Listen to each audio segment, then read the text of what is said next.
We are brought to you by Boss Bears Supplements.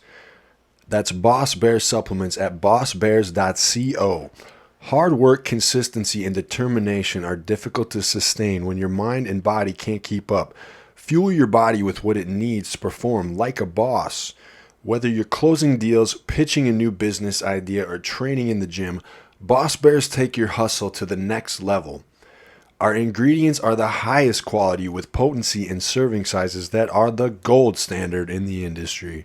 Check out all of Boss Bears products at bossbears.co. They have apple cider vinegar gummies. They have ashwagandha. They have all kinds of supplements in delicious gummy form. They also have them in pill form if you don't want the gummies. I prefer the gummies. They are delicious, and I've tried the apple cider vinegar. They are very good. Use code Nicky at checkout to save 10%. That's bossbears.co, code Nicky. We are brought to you by Clout Power Supplements. That's KLOUTPWR.com. So here I have the protein, the Cravings protein from Clout. This one is the salted caramel. This is some of the best protein that I've ever had in my life. It's actually delicious. I like the salted caramel and the cinnamon swirl are my two favorites. Also, their pre-workouts are amazing. So they have the Karma Nootropic pre-workout. It's a nootropic and focused pre-workout.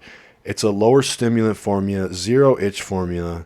It has 4 trademark ingredients, and has fully dosed ingredients. So far, the Arctic Cherry is probably my favorite of the Karma pre-workout. Also, try the Nero Aminos from them.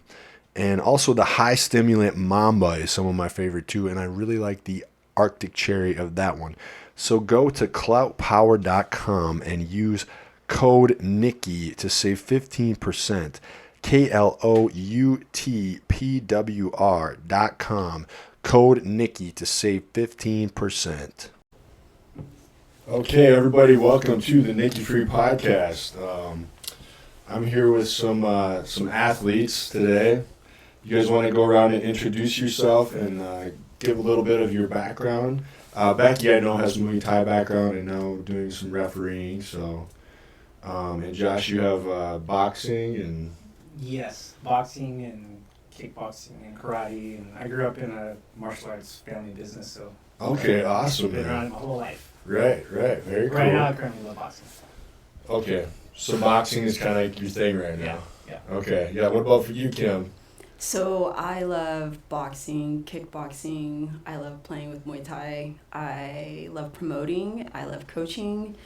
I do all those things. Do all of it, and you guys are all part of the Queens Dojo. Yes. And that's in Seattle. Yes, in South Lake Union. Okay, and so this is a relatively new gym that opened up, correct? Yes. Okay, sick. So when did the gym open? We opened in May, and we're actually not a full gym. We are renting out space currently. Ah. Yes. So we are renting out space, and we are currently teaching semi-private group sessions in Seattle. Okay, and you guys teach like Muay Thai, boxing, kickboxing? We teach striking overall, yes. So, okay. So, and how many people do you have so far? We have about 25 people. Okay, dope. Very cool. So how did this all come together? How did the Queens Dojo start?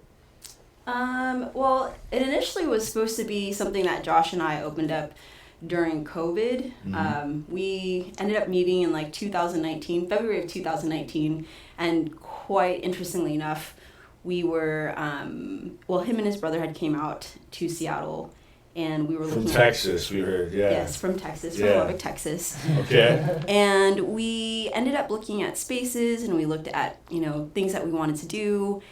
And at that time, we were like, okay, this is great. We're going to come back, and we're going to get together. And it was quite literally February 19th, and I think the COVID protocols took place like in March. So you guys had met each other, you had a similar interest, you were thinking about getting together with both your talents to start something. Yeah.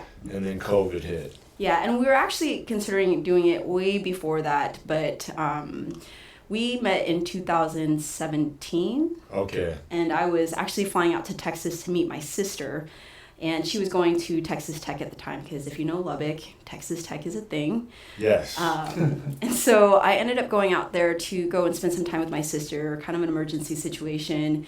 And I was getting ready for a fight like 2 weeks afterwards. And I was like, how am I going to do this? And so I was like, I guess I'm just going to have to pop into the closest gym. And I ended up popping into Lubbock Boxing Club where I met Josh. And you had a fight. What kind of fight was it? It was a boxing. So you had a boxing match coming up. Yeah. And you were not planning on going to Texas? It just kind of happened. No, I was definitely not But planning you on going to still, Texas. okay, yeah, but you still had this fight. Yeah. You had the obligation. Yeah. So you're like, okay, what can I do? So you find this gym, and then you run into Josh. And so how did that go then? So I ended up going to the gym, and I was just trying to find, a few bags to work on and maybe get some work in. And I think that Josh was coaching or doing something. He was probably doing a private, and I was talking to their front desk guy and kind of grilling down on what I wanted. Right. So you're trying to find like, hey, I'm here. I'm from out of town. This is what I'm looking for. Yeah. Yeah. Okay. And so you run into Josh. Josh, give us a little background of you.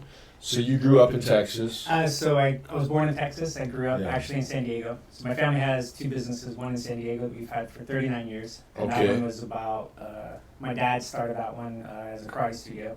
Nice. And that expanded into kickboxing, boxing. And so your family has always been in martial arts? Yeah, my parents met at a karate tournament back in 1988, I believe. Oh, no way. Yeah. And my mom was beating up somebody. That's like the Cobra Kai scenes Yeah. in real life. Holy I shit. lived it for sure, yeah. Yeah, man. That's dope. And then about 15 years ago, we opened up a boxing gym in Texas, which is where our family's from. Okay. And that's where I was at for the last 9 years, where I met Kim. And that's primarily boxing and kickboxing there. And so then what brought you here? Kim. So you decided to move here for that specific reason. Yeah. Our family's businesses have been set pretty well and established, and I was ready to just do my own thing. Gotcha. In Texas, we have a boxing team that's highly competitive, all the way up to like a national level. It's amateurs right now. Okay. And that was my only hindrance with leaving. But once our team was established with our coaches taking over, then I was. So that was probably pretty scary leaving. Oh yeah. Yeah. Oh, yeah. When you've been there your whole life and everything, Yeah. and all your family's there. Yeah. So now what did you guys end up doing during the pandemic then, since you couldn't do your plans? So because we're obviously Washington and they're Texas, they were open like a month after COVID. So did you protocols. just go to Texas? No, I didn't go Oh. to Texas. I have kids. I can't just right. up and leave. But he ended up, it was great for him because he could stay and work and do what he wanted to do out there. Their teams were still competing and training. Yeah. We were like, we were all in lockdown for a good 2 Everyone was years. locked down. Yeah, I'd go home to visit Iowa, and they're like, "Well, we're chill here." Yeah, it's like, I'm like, yeah, it's you go there with a mask, and they'd be like, "What are you doing?" Yeah. You know? Pretty much. I mean, it was such different environments. And even as I went back to go visit recently in Lubbock, I think a couple weeks ago, the idea and the environment and the social norms are so black and white from Washington. It's crazy. Really, in Texas? Oh, it's so, I mean, we laugh about this, but I got off the plane and I drove by. He's like, oh, that's where the Trump rally grounds are. And I was like, posting it up on my Instagram, and people were like, what? You know, It's like, yeah, they love it. I mean, that's how Iowa is too. So Yeah. No, I get it. So what's really different about it? About Texas? Yeah, just everything. Everything. They like to shoot a lot of guns. Dude, they like to shoot a lot of guns. It's kind of like New York with a country attitude. Right. So it's still got the big kind of vibe, or like. Yeah, I mean, like, people are friendly, but they're not really friendly. Like, Oh, like New York, as in like, hey, get out of the fucking way. Yeah, Pretty much. Yeah. Yeah, I got like pickup trucks and stuff. oh my God, like, their normal size pickup truck is like an extended size for me. I'm like looking at it, and he goes like, that's normal. And I'm like, how is that normal? That thing's huge. You know? Right. So it was crazy because the environment, again, totally different. I remember ordering food for Josh, and I joke around about this all the time, but you know, you order pancakes and eggs and bacon or whatever, and you're thinking you're going to take home a small styrofoam container of food. I mean, not styrofoam, because again, we're in Washington, so nobody really uses styrofoam out here. Right. But in Texas, it's still a thing. So you walk out, and I literally took his to-go order, and it was like a monster 10 people tray of pancakes. Yeah. And a styrofoam container of like the eggs and bacon, and I'm like, who is this for? A family of 5?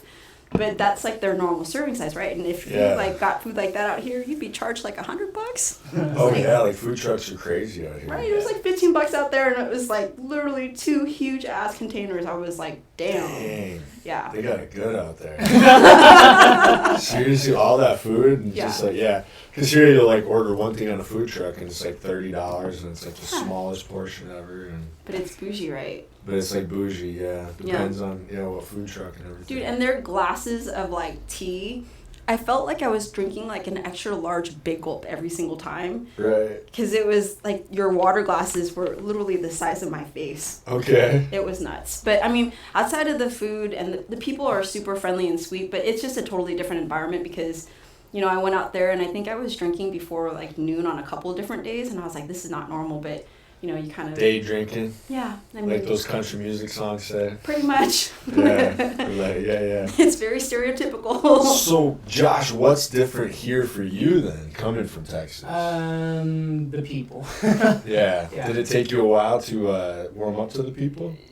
I think that, so like going to Texas, for me going there, it's like the people are very friendly. I know Kim was saying that, you know, they're kind, but they're very friendly people. They legitimately want to know how your day is. Right, like yeah. If you're checking out at a grocery store, the clerk legitimately is asking how your day is. And then if you ask them how they are, they'll tell you, like, what's going on. You know, Yes. Johnny at home and why he's messing up in school. And, Right. you know, and that's not, I mean, that's just very normal. Like, we landed at the airport and we bumped into a gentleman who saw her outfit. I think she had some kickboxing stuff on. He was asking us some questions, and then turns out that his grandson trains at our boxing gym there in Lubbock.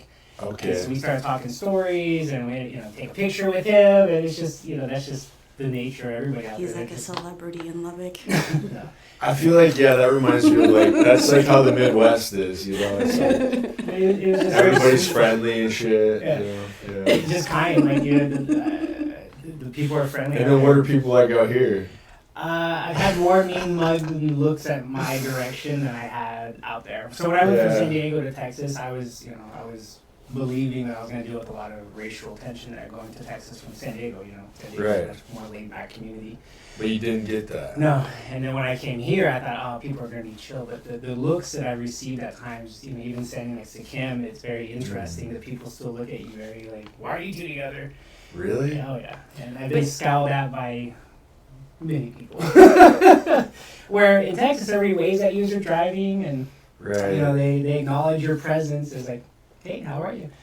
You know, versus here, I've noticed people just kind of, I don't know. Yeah, it's a different vibe out here, depending like where you're at and everything, for sure. But that's where like it's special about our gym though, is because we Kim and I really care about who comes to us to train, right? And the community that we're a part of has attracted a lot of unique, eclectic people. Well, so I love our people. you can, you know, build that kind of your own community. So like you lead by example, and then you create that vibe. So it's like, that is weird. I don't even notice it out here, but it is funny because I'll like look at pictures of some of my like friends and stuff on Facebook back home, and I'm like, oh my god, it's so white.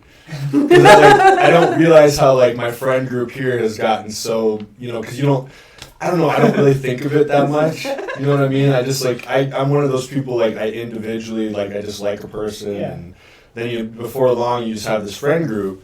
And it is weird because I don't notice it until, like, all of a sudden I'll, like, look at, a group photo of some friends or family back home. I'm like, oh my god, they're all white. And it's, like, weird now. You know?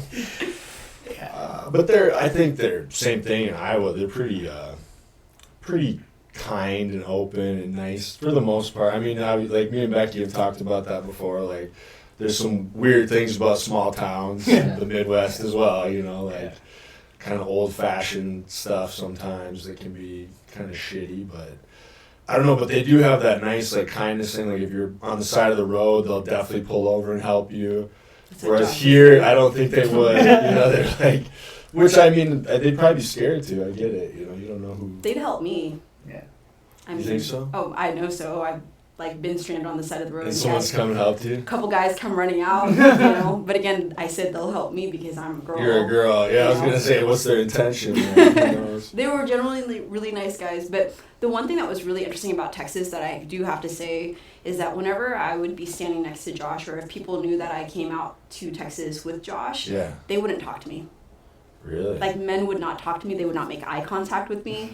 They Oh, like because they like have it where it's like, it's like so she's old taken. school Yeah. that they, like, you know, old Mexican culture too, right? Yeah. But they would not make eye contact, would not say hi to me without like Josh being around. It was fucking weird. Okay, that's interesting. That's interesting. So you guys kind of bonded over your love of like mixed martial arts, basically, huh? Oh yeah. Yeah. Kind of, is that or not really? I mean, martial arts, yes, for sure. For sure. For sure. Yeah, Okay, most yeah, definitely. yeah. Well, the funny thing is that the first time that I ended up walking into Lubbock, and I was talking about who I trained with here, and he was like, "Oh, well," and I said, "But you know, my favorite fighter," and he happens to be best friends with my favorite female fighter, so. He ended up capturing a video of her, and she was wishing me luck on my very first fight, and I was like, "Oh, that's so sweet," you know. And I was so excited because I was like, "How did he like?" And it was just such a random place to meet somebody who would know who we know, and then you know, it was just yeah. So we ended up bonding over that, but we just stayed connected and. That's cool. That's cool. And so then, how long before you decided you moved out here then? So while I was in Texas, my family has our boxing gym there, and I broke off and kind of opened up my own little club that was geared more towards traditional martial arts as opposed to just teaching boxing. We had a big group of people that wanted to do traditional martial arts with me, so I broke off and did that for a little while. That ended up going kind of sour because of my business partner at the time, but Okay, you had a bad run-in with it's another business bad partner. podcast.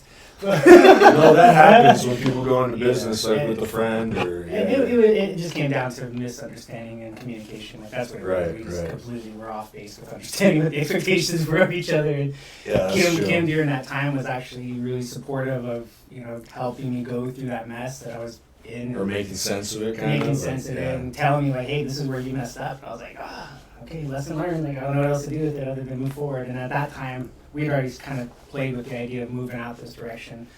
Again, my resistance at that time was I was in a relationship that I had been there for about 6 years, 5 years. That can be hard sometimes. Yeah, yeah. And then her daughter's become my daughter through just our time together. So Right. for me, it was like, am I going by myself or is this a family thing? And then, she ended up getting into law enforcement and now she's there permanently. And we decided that we split Separate directions ways. as far as goals and what we're looking for. And Right. once I was ready for that and accepted that, and my team was established, because that was my biggest thing. I had built up a boxing team that's pretty solid there. And through my work there with our team, I got onto the board of directors for USA Boxing for West Texas. And through that, we were able to get some big tournaments established. And so a lot of this was happening during COVID because people weren't doing anything, but we were. And I eventually, once all of that was good to go, I was ready to book it. But I did do a little detour to San Diego for a few months. Yeah. My You have other family there still? Yeah, My yeah. siblings, my brother and sister have taken over our business there. And Okay, yeah. sick. Okay, so you had to go visit them for a Yeah, while. for a little bit, try to help them a little. And then you come here, it's during the pandemic, Just at the end of it. Post-pandemic. post-pandemic. Oh, so after kind of is when you moved finally. He would have gone crazy if he had come during the pandemic. He'd be Yeah. like, "What the hell?" Especially being from Texas, yeah, where you had some more freedom. You wouldn't have lasted a second. Hey, Kim was laughing because I would post up that we're at fights, and she was like, "What are you doing?" I was like, "We've been training, we've been sparring, like, Yeah. no mask, I don't know, like we're just going for And it." here we were like insane, yeah. Yeah. I remember. And It so was wild. when we got here, it was I kind of hit the ground running with Kim and trying to figure out, like, are we opening up a physical gym? Are we just building it out? Are we just training to figure out if this works? And yeah. So at this point, you found a building, you're able to just like work out of there, Mhm. and then eventually you'll probably find something else and open a bigger gym, huh? Is Yeah, that for sure. right? And so then, how did you guys meet up with Becky? Oh, well, Becky's pretty cool, Yeah, definitely. right? Yeah, Becky's great. So Becky and I ended up meeting through T3MA. Is that Right. how we met? Yeah. So I had decided that I was going to play around with promoting fights. Yes. So when did you start promoting? I started promoting, I want to say 2021. Was it 2021? 2022? And how did you first... Something like that. It was 21. 21, yeah. So did you put on a show then? I did. I put on a show and I ended up having Becky come out. She was great. So it was interesting because when you promote fights as a female fight or promoter, it's very interesting. It's different. It's a different beast. And so Becky was one of the teams that I had reached out to, and she was really great to work with. Her and Deb actually helped out quite a bit in terms of getting people connected and getting me fighters for my first card. And she ended up cornering Deb and just working with me through some logistics. And then the second time around that I threw the same fights at the same location, which was at Hales Ales, which is no longer there. That wasn't like the fight I was at, was it? That I went and saw Deb fight? So if you saw... I don't know. Did you go to Hales Ales? Yeah. Yeah, so it would have been So that would have been That was mine. yours. Okay, that's Yeah. awesome. Yeah. Yeah, I was at one of those. Okay, cool. So they played Deb's music wrong. Like they played the wrong music. Oh, that wasn't was it? up in Bellingham. Oh, so that was a different Yeah, one. No, Hales Ales is in Seattle. Bellingham's a very different place. Really? I'm pretty sure I was at Hell's Elstone. You might have been at both. I think I was at both. Yeah. Yeah. Mine wasn't the one that was playing the wrong music. I can tell you. Because I that, remember it was. No, I remember it was in a beer place, like that wasn't working because the pandemic, No. right? No, that wasn't mine. Oh, that wasn't it. So this is a different one I'm thinking. Because I know it. I was so excited about Deb's walkout music. I know it wasn't playing. Wasn't she using wet ass pussy? That was it. That was it. That right. was it. I was. The song I sent to her was actually the edited version. I was like, what the So fuck? I was like, isn't this a family-friendly event? So she was like, shit, fuck Yeah, that. because the edited version's kind of weird. Right, Yeah. she sent to me the edited version, and I was like, so here's the thing though, it was like her opponent came out to the Y Crew, so it was great because Deb ended up coming out to Wet Ass Pussy from Cardi B, so I'm like, hell yeah, this is gonna be great, and I had it as my as her main card. I believe she was the main card, right, or was she the co-main? She was main card, Right. and so it was great because I was like, that's my girl. Yeah, she was representing with the Cardi B for sure. Right. Yeah, so this was a different one, but so your event went pretty good. Yeah. Yeah. Yeah. I mean, Yeah. yeah. And that gave you confidence to do more, probably. Right. Like the first one, so when I initially did it, it wasn't supposed to be an outside event. It was supposed to be just something that we were messing around with, like internally. And then it got into this thing of like, oh, let's invite this person, let's invite this person. The next thing you know, like it was crazy because, most of these events are somewhere between like 12 and 15 fights or bouts. And I ended up having, I think that one was 15, but it was scary because I did that in like less than 2 months. Yeah. Right? I mean, it was like legit, most people take a little bit of time to put these shows on, and that first fight was 15 bouts. Right into the fire, yeah. Right into the fire. And so the next time around, I was like, hey, I really like Becky a lot. And Yes. I think she was really cool to work with. And she was just super easy, no bullshit. And she was just on point. Right. And so the next time I had her come out, and I was like, hey, I want you to come out and ref. Yes. And she did such a great job reffing.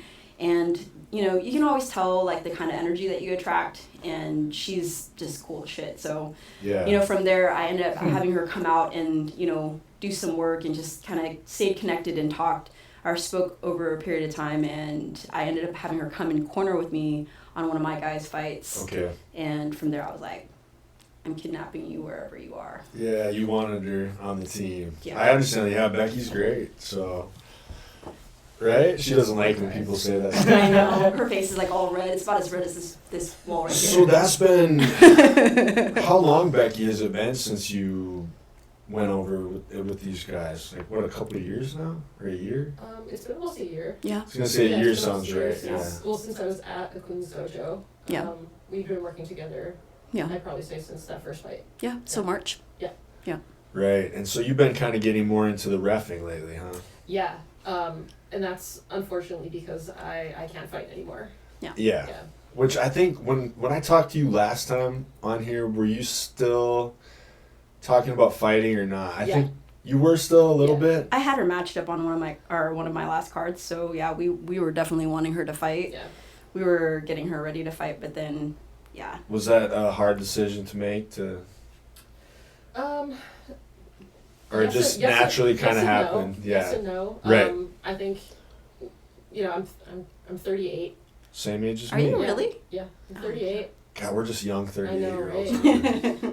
Yeah, and I think had it been like 10 years ago, I would have argued. You would have been like, no. Yeah, No, you pretty much, argue? Yeah, I would have argued. I would have completely, I mean, if told I the went to a doctor to doctor go right fuck now off. and they were like, you can't lift weights anymore, I'd be like, I'm like, I'm seeing another doctor immediately. Get the fuck out of my face.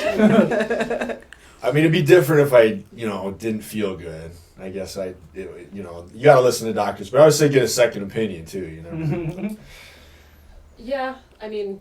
But if you know Yeah, what's right. I knew. You'll And this feel was it. kind of an ongoing issue, and I guess that was kind of like the affirmation that you probably shouldn't And be you getting should- ahead anymore. Right, and it's like you kind of know when you're ready, and you should be good with what you've done. Yeah. Right, and Yeah, so definitely. you know, and it's like you know when you know, and you should feel right about it. So, Yeah. and then you can move into doing some other Do things. some other things. Yeah, exactly. Yeah, Yeah, yeah. and I have Kim to thank. Well, that's for that, remember, for- like I had Barb Honchik on here, Yeah. and she was like, she just knew when she was done, and she's like, well, I knew when I was done, and it just felt right, you Yeah. know, like she could have kept going and tried more too, Yeah, but for what? And at what cost? Right, Yeah. right. That's what she was like. I'm good with what I've done. So yeah. So that's cool. So how has reffing been going? Good. Yeah. I'd like to do more. And reffing is, so for the people listening, like reffing is not easy. So reffing and officiating are two totally different things. So she's she's reffed at one of my events, and she is transitioning into an officiating role as well. So those are two totally different And things. so what's the difference? Go ahead, Josh. Oh. Yeah, since Josh grew up in this, he knows. I mean, he has only officiated over 300 fights, so it's A like, few, not that many. okay. Oh, so you've been an Probably. official in 300 fights? No, it's a bit. Maybe. Dang, dude, that's a lot. It's a lot, yeah. So the reffing is is what is considered the third person in the ring, right? So the ref is. That's what I was thinking of, is reffing. Right. So now you're gonna explain And then officiating. the judging officiating component is where you're actually scoring the fight. Right? Oh, So- totally different. Yeah, two different roles. Yeah. Totally. I've not done any of the reffing stuff. I tend to get too excited in there myself, so I'm Yeah. fidgety and I'm moving. I'd probably get hit. So Now, has anybody ever wanted to like beat you up after judging? I've had a lot of cussing out. And Have you ever judged a fight and then actually thought you were wrong later? Yes. Yes. And been like That's second guessed. horrible. So how do you like make sure that doesn't happen? So one, we were overworked for that specific event. Where judging under USA Boxing is pretty strict as far as like if we have 12 fights, I'm not going to judge all 12 fights. I might do like 3, right? At that specific match, I did all of them because had I not judged, there So wouldn't that's have like a been fatigue factor. Yeah. Though at the national level for judging, what they have is a system, like a computer system, where they'll track how on you are with scoring according to everybody else that's scoring that fight. Mhm. And if your percentages start jumping or dropping down, they'll shift you out and let you take a break, an hour break or two, and then bring Right. you back on. The judging part of it, I feel pretty confident with it. Like I know what to look at and scoring wise. So even the interactions I've had with people when they were not appreciating my call or my giving the other person the win. You know how to be a professional, and you have to kind of be that sometimes, like where like you just have to be like, you have to be the bad guy sometimes. I'm sure. And you have to remain neutral. Like being in West Texas, my family's business is there, so I know all the coaches. I know all the. That's got to be tough to stay neutral. Yeah. And then we got to not be biased towards anybody that we know, obviously. Or somebody that you don't like. Right. Exactly. Fair. And I've had people who I'm very close to, and I've not given them their fighter of the fight, and they were like, "Why not?" I'm like, well, because he didn't win. I mean, the Right. punch has to land. It's not a slapping game. And You have to take it really serious, don't you? Yeah. Because it really matters. It's part. Yeah. I mean, if you don't have that, then yeah. none of it means anything. You know. And on the coaching side of it, like we've been on the receiving end of bad calls, and we're like, these judges shouldn't have been in that position scoring that because now you just robbed this kid's experience. Yeah. like So bad judges can be bad too. Then. And So. with the reffing side of it, like I haven't done any of that in that component of it. that's a different world. I want to transition into that myself, but I'll have to get involved. So how do you ensure that you're a good official, that you're good? I mean, like, what is it? Just come with time and, like you said, following certain rules and strict procedures that you have so that you know you're being impartial and fair? Yeah, so like with USA Boxing's rules and for judges, it's like we have a thick manual of information to understand what you're looking at, right? Yep, We really want you to communicate, and that's not just like I'm scoring a point, like we're just scoring fights, watching it. My role in the judging side of it is under that banner is we're setting up making sure the ring is set up, making sure that the fighters have their tape on or their wraps, You got to on check the correctly. wrists and everything. Yeah, we're interacting. Check for foreign objects. We do. You got to check for That's everything. like pro wrestling stuff. And so that, and then enforcing the rules, making sure that coaches are not being abusive towards their fighters, cussing out their kids in the corner. There's things that we got to have standards so that everybody can fairly compete. And so, yeah, we kind of jump around. Like I'll do the scorekeeping, right, as a judge, and then I'll have to do the timekeeper, or I'll document who won in their booklet or who lost, and So you kind of split up the work so that everybody's kind of fresh. You're not Right. you're not fatigued when you're making Right. these really important decisions on Right. fights. And okay, so because that's, I don't know, I feel like that's something that's so important we don't really talk about when we get into like watching UFC or fighting. And it's funny because even in like WWE, which is a worked sport, people have no idea how hard the refereeing is and how important it is. Yeah. Because like even though it's a worked sport and it's like a predetermined thing and it's a show, like the officials have so many jobs that people don't know about, and also they have to present them like they're real officials. So like if they're you know what I'm saying? Well, I mean, because then it makes, otherwise it takes you out of like suspension of disbelief. So like when the refs in WWE even have to have like such authority. Like you can't not listen to the ref if he's counting. Like there's, because if you take that away, then it just takes away all believability. You know what I mean? So I imagine in a real sport, it's like even more important.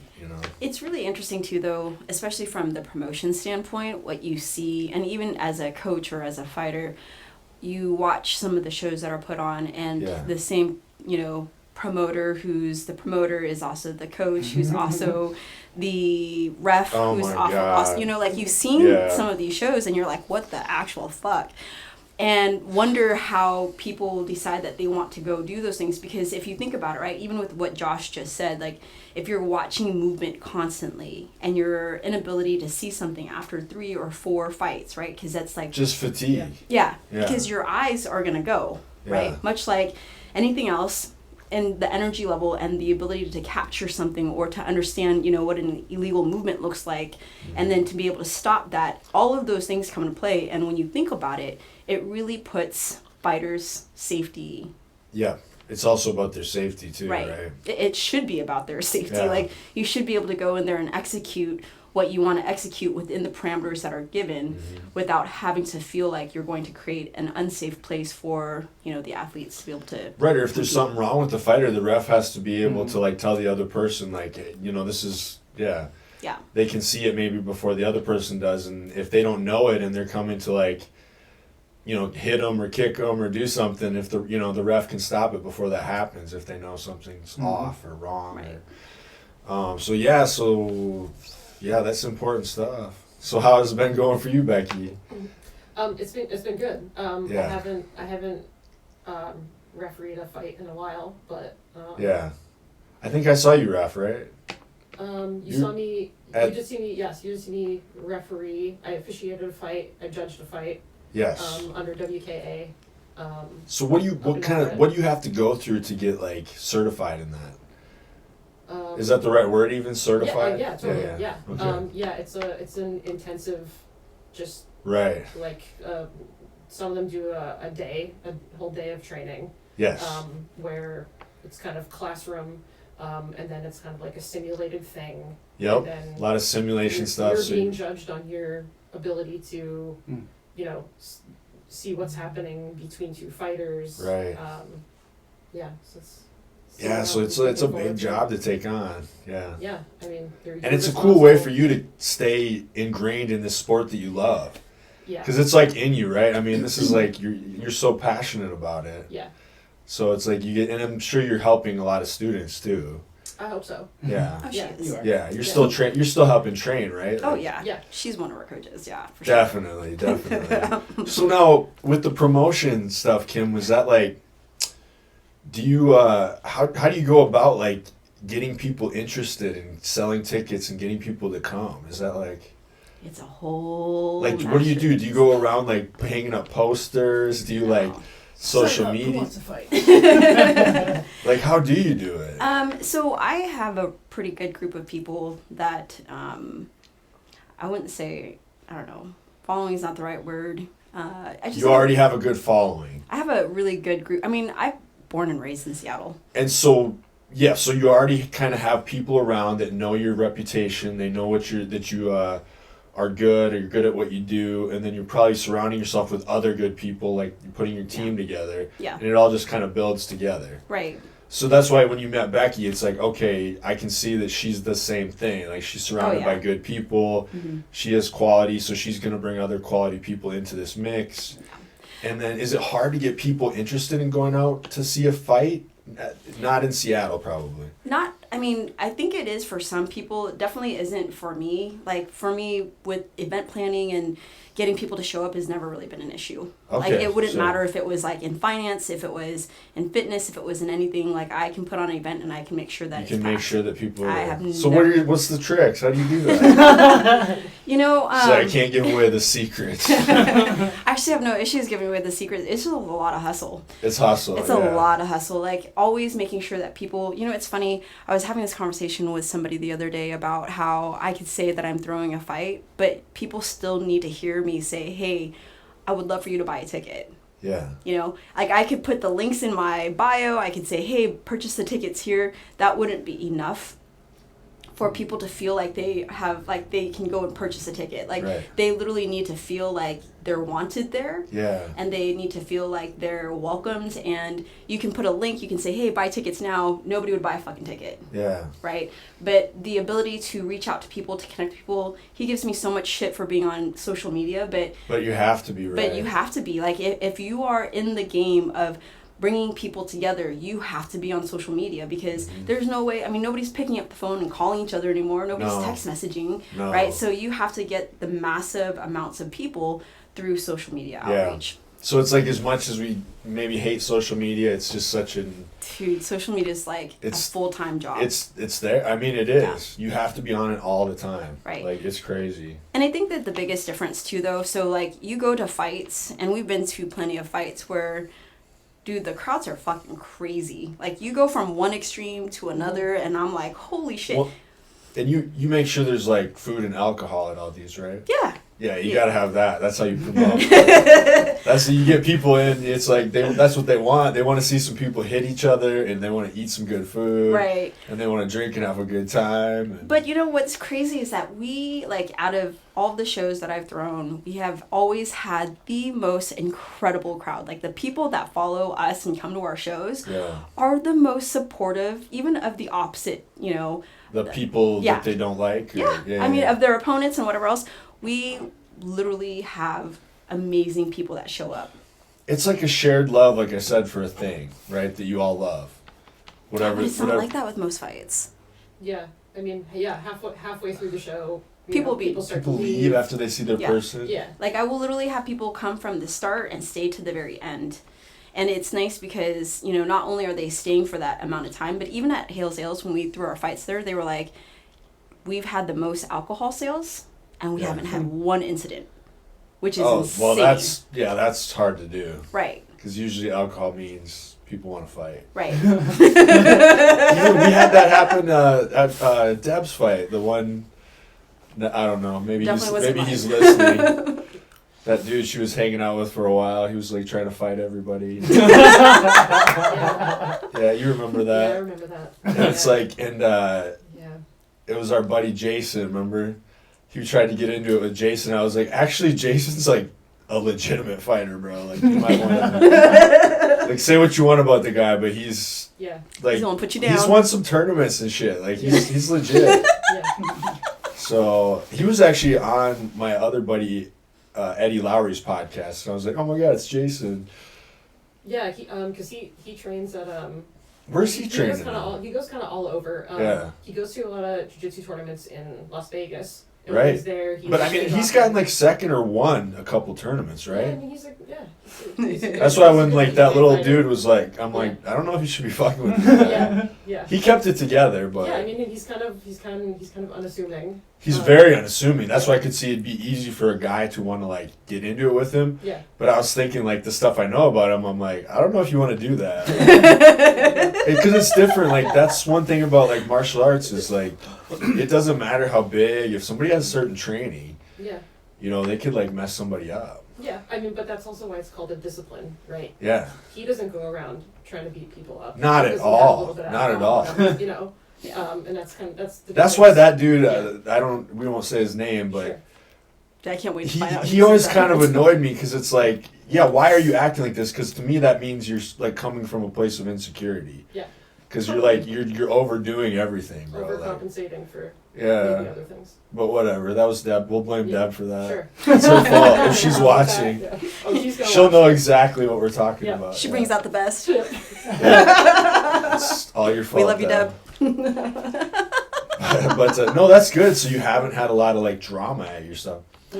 So like you don't ever have to like, you know, get your fighters to like do drama things, do you? Like No, to I try mean, to sell fights. this is Andy's. Because that's what I would do. I'd want them all to be like little Conor McGregors, just like causing drama and shit. This isn't WWE. I know, that's my problem. That's where I came from. That's all I know. You gotta sell the drama. It's so wild. You know what's weird about WWE though too? Like the refs in that, it's the same thing. Like they are the ones that have to like step in and protect people too. Yeah. Like if a move happens and somebody's like actually hurt, like they're the one that has to stop the other guy from doing more, you know, damage or whatever. Yeah. So it's like, you're right. Refereeing is a lot about safety, I think. Oh, it is. Yeah. But that's why like Becky's perfect for that role. You ever have to mix it up with anybody? Get in there? No. No? No, I mean... Throw 'em off somebody? I've refereed some little kid fights, and sometimes... Those are probably sometimes I have more to get in dangerous. there. Yeah. Yeah. Little kids can be savage. Yeah. Yeah. But not only that, but so it's kind of crazy that you say that because reffing little kids is a lot more stressful than reffing adults. Yeah. Like, especially as a promoter watching kids, like there's so much on the line there, that the experience, the parents, the teacher, like the coaches, all of that, and then just the experience of those little guys are such a big ordeal that Yeah. if you do not have the right refs in, and I learned this the fucking hard way, Yeah. if you do not have the right refs in, you will feel your soul leaving your body. Yeah. And Like- parents are like really protective of kids Oh, and stuff too. So like, Dude, I will tell you that like my one experience, sometimes overprotective. yeah. Like but, helicopter parents now. That's like a big thing. but that's why it's like when you decide to work with little kids, whether it be in Muay Thai, kickboxing, boxing, like your refs better be fucking on point. Because if they're not, like you're asking for a shitstorm. Well, and kids are like little savages too. They don't know the like. Dude, his kids are little savages. How many you got? Well, on the team we have, I think. Oh, he's trained. So okay, yeah. But I trained. have a son who's 19. He'll be 20 next month. Okay, nice. And a daughter who's 11. But dude, Dang, dude. when I went out to Texas to watch these kids spar, like I'm pretty sure they'd fuck up some of our adults. Yeah. Yeah, Yeah. I agree. Oh, I'm sure. Like when I got ready for my first fight, my sparring partners, like the adults were one thing, but I had 12, 13-year-old Mexican boys. And dude, I'd never been hit so fucking hard in my life.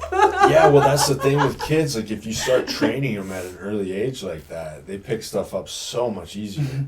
Yeah. You know, if you start trying to learn something, you know, at our age, like me and Becky, like, it gets a little harder as you get older, you know, to start new things. You can do it, but if you start training somebody when they're, like, a kid, you know, like, you ever see, like, you'll be watching, like, Instagram or something, and it's, like, some kid playing, like, the solo from some super hard, like, metal song, and they're just, like, doing it like it's nothing. And it's, like, it's because they started so young, you know, like, Yeah. so I'm sure fighting is the same way, Yeah. you know. I mean, most of those little kids have been training since they're like 3. Yeah. So, I mean, 10 years in the mix and you're like, fuck, man, this is not an easy sparring session. One of my biggest fighters, he'll be 16 this year. No, he's 16. Right. Sorry, my age is all thrown off. But he started with us when he was 6 at our gym, and he's actually started doing karate with us first at our boxing gym, and then got into boxing. And he's 16 years old, and I would not Mess with him. 80 fucking fights. Yeah. Damn, 16 years old, 80 fights already. Yeah. He's gonna be a savage. Oh, He he is. already is a He is savage. a savage. And he's That's growing wild. into his body still, so as he Yeah. develops physically, Well, that's what you'll see a lot of dudes who are like into lifting too, like where lifting you can get into at any age and still make progress and stuff. So like you see a guy that's like maybe a little older and he like gets his deadlift up to like 405 and he's like, wow, that's really cool. I just got 4 plates on both sides. It's cool. And then like you'll see some like little skinny 16-year-old just like go pull like 600 pounds like it's nothing. It's because they started young and they're like their body is still growing and everything. Dude, I hear you. My daughter came home one day and she was like, Mom, I just squatted 220 pounds. And I was like, this bitch. I'm like, let's go. That's funny. And she's never lifted like a day in her life. No, And she gets but in there she's- and I'm like, God damn it. And I'm like looking at my like strength and conditioning coach and I'm like, dude, we got to keep going. I was like, I can't be schooled by my 16-year-old. Well, does that ever make you wonder, like, if you would have started things when you were younger, like, Oh, hell how much yeah. better, farther along you could have Mhm. been? Because it's like, you never know, like, when in your life you're going to figure out, like, discipline and how to, like, you kind of grew up in it, right? Yeah. So you probably had that from a young age as well. I lost my discipline probably in my 20s, but yeah. Yeah, like, well, that's the time to But do you were it. Yeah. already done competing at that point. Yeah, my body had already been through enough damage. By the time I was 25, I think my body was just... I mean, he was I- fighting pro fighters at the age of like 15. Yeah. I was So fine. you were like one of those kids, basically. Yeah. Yeah. Yeah, I was, I guess. And so is your body still pretty beat up? Or? Mine is, yeah. I definitely think I have some brain issues from getting hit in the head too many times. Really? The training part of it is where I got that. It wasn't necessarily from sparring, because in sparring I wouldn't stand there and traditionally stand there and bang it out. I would move. The whole point of fighting is hit and not get hit. So So you think it's some CTE or something? probably, yeah. I mean, Kim's For sure. Do you get like forgetful or For For sure. Yeah, I have to Just use, like- I you- have to and use you have to, reminders like- now and calendars because I Yeah. have to. Is there any way to like help with like cognitive function, get some of that back, or just like is there stuff you do to protect yourself now? You when know what's crazy about that? Creatine is like one of the biggest things for brain injuries. Function. Yes, brain injuries. Oh, it causes it. No, it helps to I was recover. gonna say okay, good, because I love creatine. We can tell. I'm like I ain't trying to stop doing any of my pre-workout. Or creatine. Yeah, no, it's actually supposed to be very helpful with recovering. That's amazing, Yeah. actually. So Yeah. it's like good for your brain. Hear Yes. that? See, kids, tell your parents it's not steroids. It's creatine. Because that's always like the thing with like lifters. Like their parents, like, what are you taking? It's like it's creatine. It's in steak. It's safe. Just Yeah. chill out, mom. Yeah, no, it's actually supposed to be really great for. What about like any kind of like mushrooms or anything? So that's Yeah, Is that I mean, the- I would assume so. I know that there's stuff out there. I've tried different mushroom products that have helped to some degree. He likes it for focus. Yeah. right. So kind of like what stuff, like the lion's mane type Mhm. of stuff, or like Mhm. stuff like that.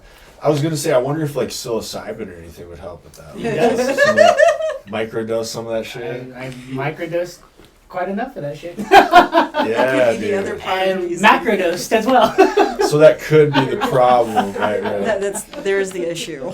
No, it's very beneficial. There's the science that's out there can back it. And a lot of fighters are actually going in that direction. There's a should've took mushroom. some. There's a mushroom. For the podcast. He's like, we're not done yet. We can still go. I'm like, shit. There's Argos is a mushroom company out there that you can buy like microdose jellies, and I've used that a few times to help. And it's built around the fighter. Ian McCall, I think, is one. And you can buy that stuff legally Yeah, now? you can order it online. I was gonna say, yeah, there's a lot of places you can now. And it's just like, I mean, we're talking like 0.05. Yeah, it's just a really chill thing. My friend Zach, who's a power lifter, is really into the microdosing stuff, and they're really chill. They don't. I mean, you can tell when you're on them, but it's like It's a chill vibe. It's been beneficial. I mean, I know other fighters, professional fighters who do, you know, microdose, and the cognitive part of that seems to be beneficial. I mean, for me, it's allowed me to separate a lot of the internal stuff that, you know, I'm always in my head. You know, kids are like, get out of your head. I'm trying.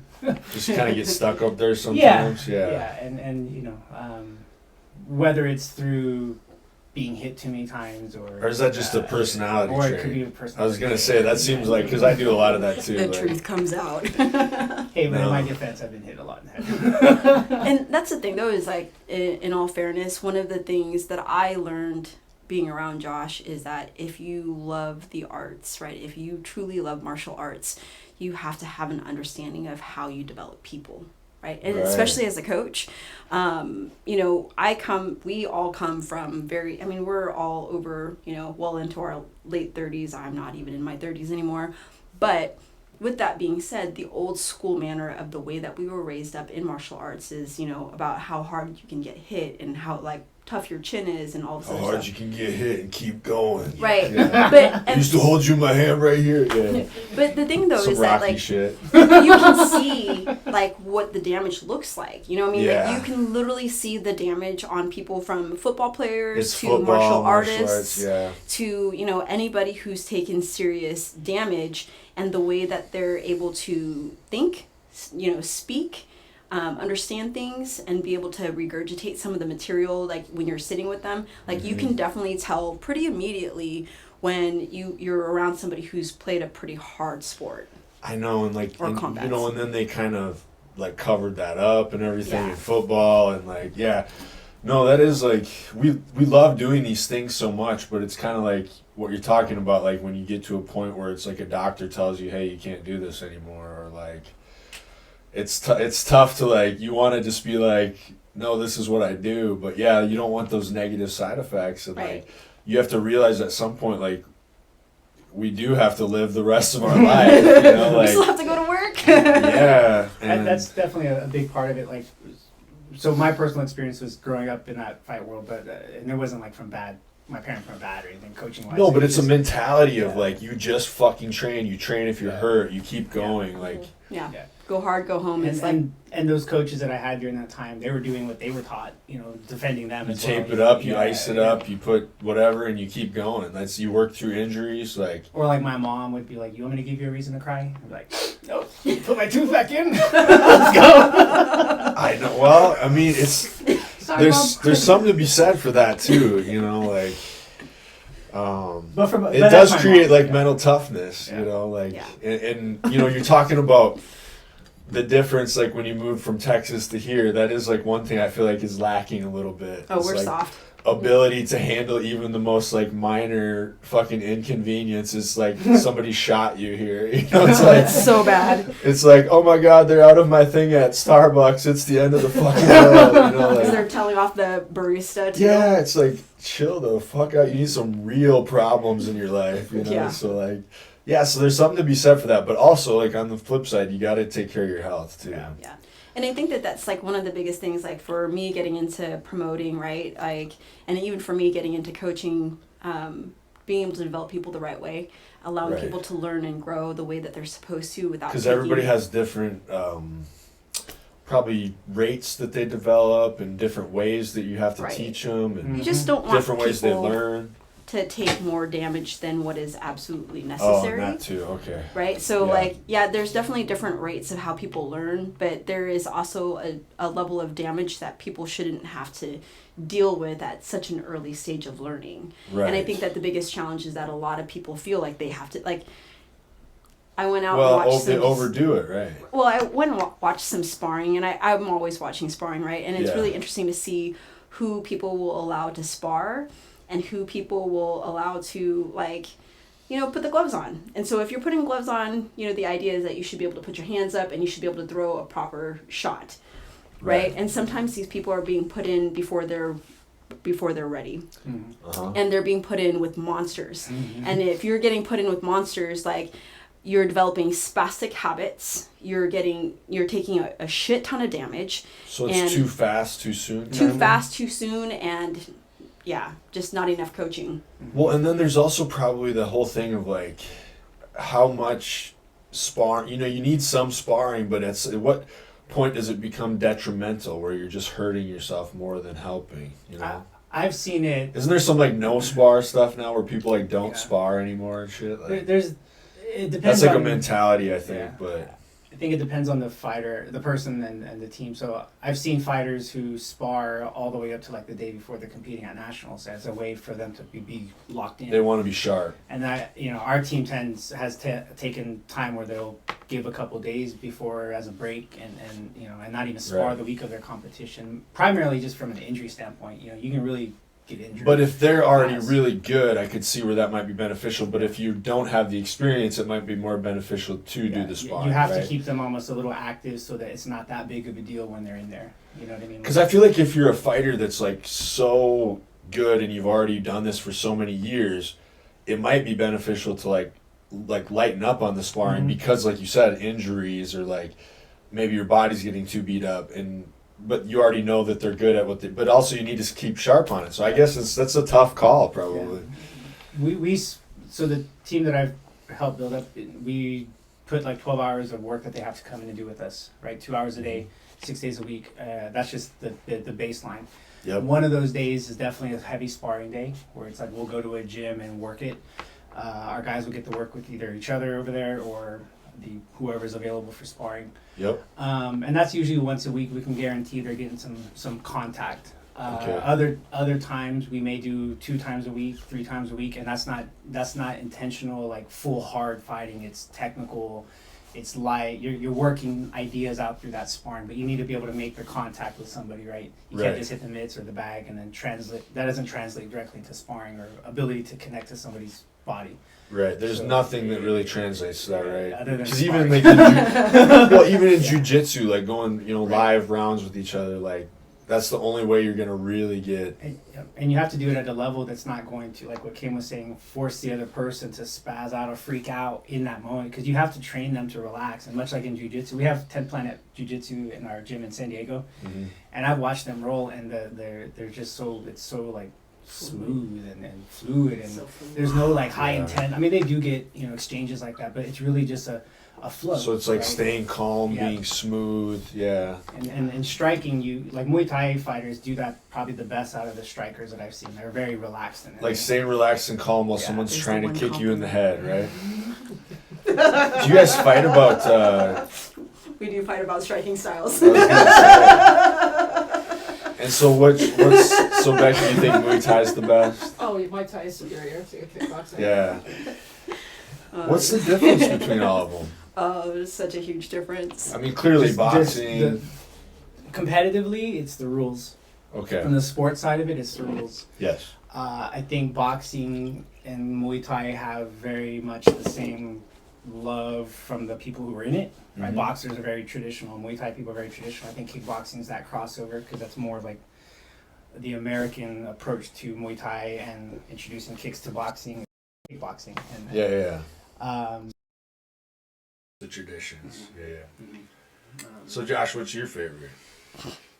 I Just mean, straight up boxing. personally, I love boxing. Yeah. Like from a being involved in it and the stories and my experiences over the last 8 years doing Like the heroes you grew up with. And Yeah, like my boxing coach Victor Zamora, he was trained under Archie Moore in San Diego at the ABC gym, which is at that time it was Any Boy Can, and it was like a youth program, and it changed into Anybody Can, and it's a program that was helping kids off the streets through boxing. Right. That kind of stuff, much like in Muay Thai, you'll have these kids who go to these camps because it's literally their only way to exit the poverty that they're living in. That's an amazing thing about fighting, honestly. Because when you're talking about fighting, it really doesn't matter what wage bracket you come from. Right. You know what I'm saying? So you could be so talented. Unless you're Jake Paul. Well, true, but that's a cool thing. You know what I'm saying? Like, think about how many people lifted themselves and their family out of poverty through fighting. Oh yeah. You know, and that's something that like, it kind of takes out the whole like, society's intact. So you have people that are like, anybody can get rich or anybody can, but like, not anybody can be like a crazy good fighter have crazy good genetics. So it's like one place where you can still excel even if you have no money at all. You know, like it's pretty cool. Yeah, I think, and then that I mean, for me personally, I love that part of it because of the helping people, right? Yeah, helping kids, yeah. You know, the experiences, the development. And it might change their life. You think about it, like they have no direction. Maybe they don't have like good role models in their life at all. Maybe they come from a family where they didn't have that, and then you get them, you know, in with some good coaches that do teach them like actual positive things, and like could definitely change their whole life. You know. He's been doing it. That's pretty awesome. Yeah. Yeah, that's pretty cool. But I've also done that doing karate. I taught, you know, I'm still teaching people. It's just you're teaching movement. You know, punches are punches. Like a jab is a jab, whether it's with gloves, bare knuckle, 4-ounce gloves. You know, you're going to, in order to connect to the person's face, you got to throw it a certain way. Like whether we call it a jab or a whatever. Yeah. You know, those are the things that I personally don't care for. Like the nuances of like calling it different names, and I'm just like, dude, it's a punch. Punch him in the face, kick him in the head. You know, but that's also like from my karate background, where in Kempo karate, the style that we teach, we have movements for everything. Like if you know, there's a name for like a finger poke. There's a name for an elbow strike. You know, like all these names, and you know, so for me, you know, I learned movement through karate, and then I learned kickboxing and Muay Thai through other coaches, and they taught me more fluid ways to hit, you know, better ways to develop my power into those kicks, and then boxing obviously, and that kind of just movement translates, I think, universally when you see it. Yeah, I feel like if every kid took a martial art when they were young, it would just help everybody's life. Don't you think? I mean, for the most part. We had a really interesting moment. We learned that in China, everybody takes martial arts. And that's why they're better at math and stuff, right? You're so ridiculous. Probably. I don't know. I had a student that I was training, and she's from China, and we were playing, I was working mitts with her, and she does this like spinning sweep, and I'm like, you definitely could have like done something to me right there. I was like, how did you learn that? She goes, oh, in school we take martial arts as a class. I'm like well, that's the thing, like school? It's like, yeah, well, I mean, it's like our country's awesome because we're like, we have freedom and stuff, but we don't like teach any discipline to kids. So like, I was kind of joking, no but discipline. I'm also kind of like serious. Like, it's like, I mean, I don't want to like live in a country, like I love our country, but You don't want the kids going to fight for us? no, I don't like that. No. Did you imagine? Yeah, I mean, I don't like the idea of forcing anybody to do anything, but yeah, I think it's definitely like, it probably does like help teach discipline and stuff, you know? That's crazy. Imagine if we had that rule here, like everybody has to take a martial art. I think it'd be a lot more confident people and peaceful people. I think you're right, yeah. It'd probably be a lot less of the people whining about their Starbucks, for sure. Maybe not. I don't know. He's definitely on the Starbucks kick. That or they're just punching each other until they get their Starbucks. I do like Starbucks, actually. It's good. It's funny. Becky's like, no. There's like so many. There's so many better coffee places, aren't there? Oh, come on. Yeah. Right. What's the best one? Herkimer. Kirkland? Yeah, Herkimer. ready. Where's Yeah, that I at? have that one. Yeah, absolutely. Is that Seattle. Okay. There's one in South Lake Union. Mm-hmm. There's one in Finney Ridge. I feel like Starbucks, everything has sugar in it, so I'm like, can It never does. get it. I'm like, I just want a black coffee of like with pumpkin spice. Really fit that mold. Yeah, I just want some pumpkin spice. No, I mean, if you look at all my coffee over there, it's all flavors and stuff. Oh my god, you're one of those. It's so good though. Like that I got that Bones coffee over there. Bones Coffee Company is super good. Like they got all the different flavors like s'mores and like cotton candy. That sounds terrible. Mint chocolate chip ice cream. You've been on that whey protein for way too long. I like my whey protein like that too. Like I know, that's what I said. the Chips Ahoy one, and like you gotta get all the flavored ones. If you were into bodybuilding, you'd be eating Nabisco and yeah. If I wasn't into bodybuilding, I would eat way too much food. Yeah. Yeah. You can see it already. After my show, I'm definitely gonna go like out to eat. You know. Have you been pretty disciplined about your diet? Very. Yeah. Nice. So. I was like, when I thought you said 2 weeks out, I was like, oh, we're gonna have a cranky motherfucker. Well, I will be by the time I'm really 2 weeks out. Yeah, so Yeah. I'm 8 weeks out, and in Yeah. the next couple weeks I'll really be getting leaner, and then for like the last 4 weeks I'll basically be like dead. Do you do dehydration stuff? All that stuff will happen. I'm gonna have to get like waxed and fucking spray tanned, and like I'm trying to find a sponsor for the show. I'm like, who wants to sponsor a bodybuilder? You know, 'cause that shit's gonna be expensive. Yeah. Like waxing, spray tanning. I've never done any of that stuff. It's weird. What's that one movie, The 40-Year-Old Virgin? Oh, Yeah. where they wax him? Yeah. Well, and it's funny because I got like, you know what? We're sponsored by Manscaped now, and I was like, I posted a thing with like the Manscaped thing, and everyone's like, well, you should use it. Why don't you use it? I'm like, well, I don't like to shave my chest and stuff. It's weird. Like, I don't know. So it's gonna be weird getting waxed. Like, just not into that. It'll be a lot softer when it grows out. Well, that's what everybody told me not to shave. They're like, you gotta wax. Yeah, you gotta wax. Because shaving, I guess, does something. Like, it just grows back, like, all ingrown and stuff. Yeah. People have been, like, so telling me all the things not to do or to do, you know, like, it's going to be quite the experience. Yeah. Fighting seems better. I don't know. I don't know, it depends. You want to keep your teeth? It's like, except you get hit in the face, right? Yeah. You definitely get hit in the face. You get Yeah. hit in a Yeah. bunch of different places. So what's, in any of your fights, what's been the worst you've ever been beat up? I've never been beat up. I've Not only too fought bad. a couple of times. And both went pretty well? Yeah, I mean, You won? yeah, I would say that I probably did. Was it more like a scoring thing or just kind of a... It was more of an exhibition? exhibition. Yeah, okay. And so there's like a difference with like exhibitions. Exhibitions are great because it allows people to go and fight and not have to worry about getting judged. Right, and you learn. I mean, you learn your sport. So the first 2 fights that I promoted were exhibitions because I just wanted people to go in and get work. Love of the sport. Yeah, and, just love the sport. I mean, celebration. You have adults that are jumping on stage for the first time and you want to work out all the kinks and the issues without having to worry about it being scored. And so the nice thing is that with the first 2 exhibitions that I held, it's like the craziest thing to watch people go and step out onto the stage for the first time, which is like what you're about to do. Yeah. And like that adrenaline You're dump for making you. people's dreams come true, basically. Yeah. I wouldn't say I'm making people's dreams come true. I'm just giving them the platform to The jump platform. on there. Yeah. But to watch them come into their own and to actually have the courage to step out there, it's like, you know, as a kid, and I think Josh said this best, it's like you can go in and go to, you know, ceremonies and get your little ribbons and your awards and whatever else. And as adults, you know, maybe you do it through corporate life, maybe you do it through some other things, but Achieving. right. But Yeah. it's really harder to see adults go through that unless you're getting married or, you know, doing something of the sort where you're like center stage, right? Yeah.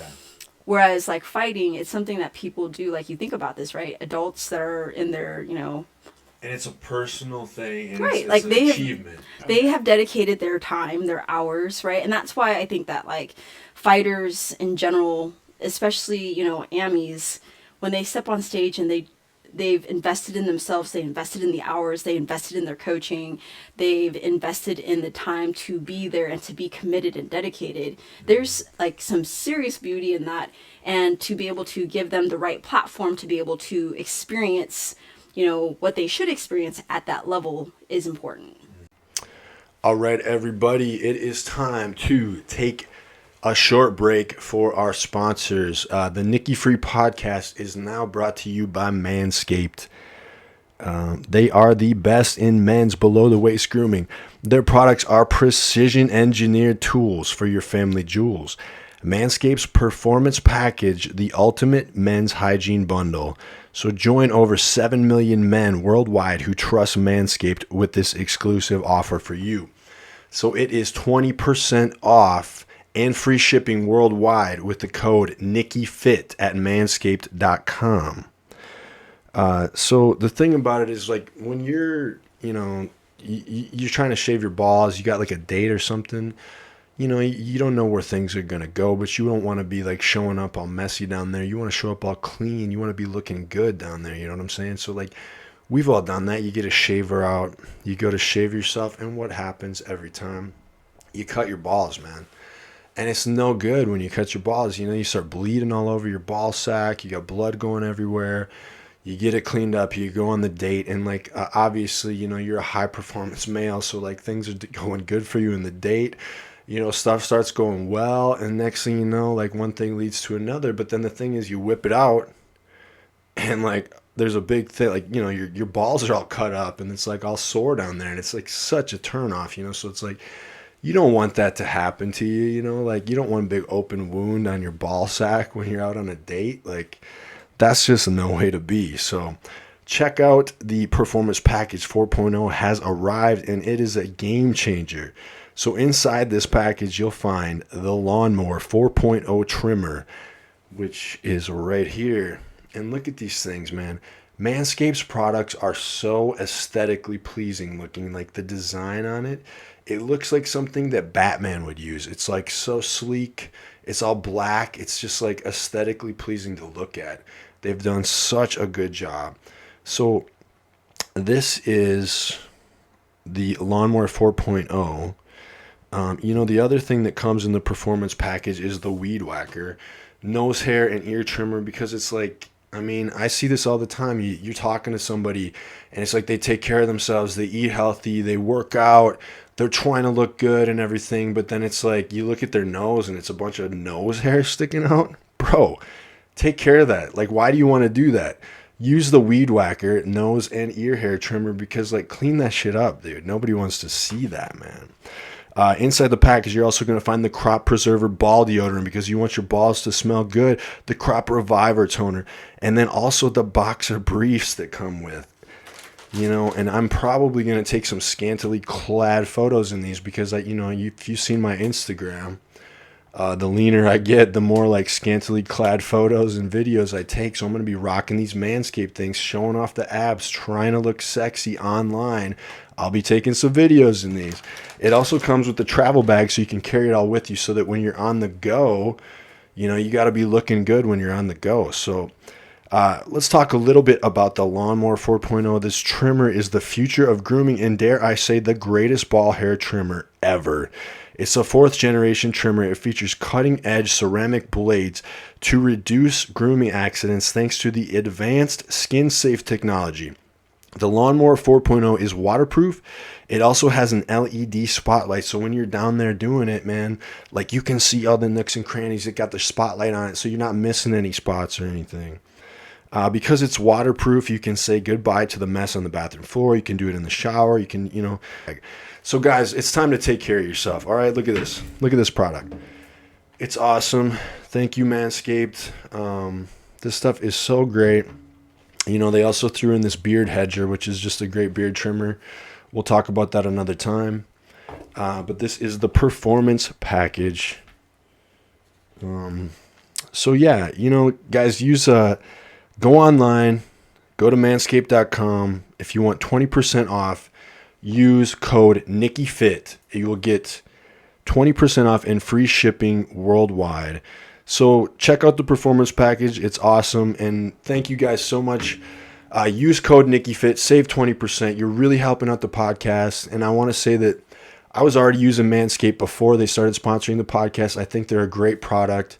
So thank you guys for picking this stuff up. Use code NickyFit. Save 20% and free shipping. You're really helping me out. You're helping out the podcast. And thank you to Manscaped. And thank you guys. Go out there. Let's get cleaned up. Let's not go out there all messy and stuff. We got to look good. All right, guys. Thank you. Right. And that's where, like, coming into promoting was, a thing for me is I actually only ended up doing this because I have a team who wanted to fight and wanted to compete. Yep. And I also was like, I don't trust some of these promoters. So, like, how do I bridge this gap? Yeah. And it's, You solved your own problem by becoming what you were looking for, basically. Of course. Yeah. Yeah. That's how a lot of people do a lot of things. It's so funny. Like, they know that there's this thing lacking that they wish was there. And, like, well, I'm going to have to do it. Like, no one else is doing it. Well, it's probably that the care that you just said that you spoke with there is probably why you're a good promoter. Because you appreciate that, like, what you're giving these people, But that is funny. Like, I know people that have started, started a gym. And he's like, I just didn't, the gym I wanted didn't exist. So he was like, I just had to do it myself. Like, and it's the whole reason he even started his gym and stuff, So it's like, or there's like people that are musicians and they'll be like, there's this kind of music that I wanted to hear and nobody was doing it, so I just did it myself. You know, like Yeah. it's like there's something that's missing and you realize like, oh, you're the one that's gonna bring it into the world. You know. Yeah. So it's pretty cool. Yeah. Thanks. Yeah. But yeah, so it's nice because, like, you know, the vision that I had, she definitely aligned with it. He definitely aligned with it. And to be able to build it and to be able to grow what we're growing very organically, by the way. Mm-hmm. No, That's how you know it's right. right. And like the environment that we have, I was like, man, I wish I had a gym like this growing up. I mean, Yeah. we really do have some of the most amazing students. And I mean, it's called the Queens Dojo, right? So when Josh came up with the name, I was like, cool, sure, whatever. Like, I didn't really think about like a lot of what it would entail. Like, we didn't anticipate. So just for reference, whenever I ended up joining a martial arts gym, I'd always end up being in a legitimate fight gym. Right. I'd always be like one of maybe 2 girls, right? Yeah. Maybe 3. That was it. At the most, and you'd just be in a team full of monsters, and you'd be lucky to get a partner, you'd be lucky to work with somebody, Right. you'd be lucky to get your coach's attention, you'd be lucky to get shit as a Right. fucking girl.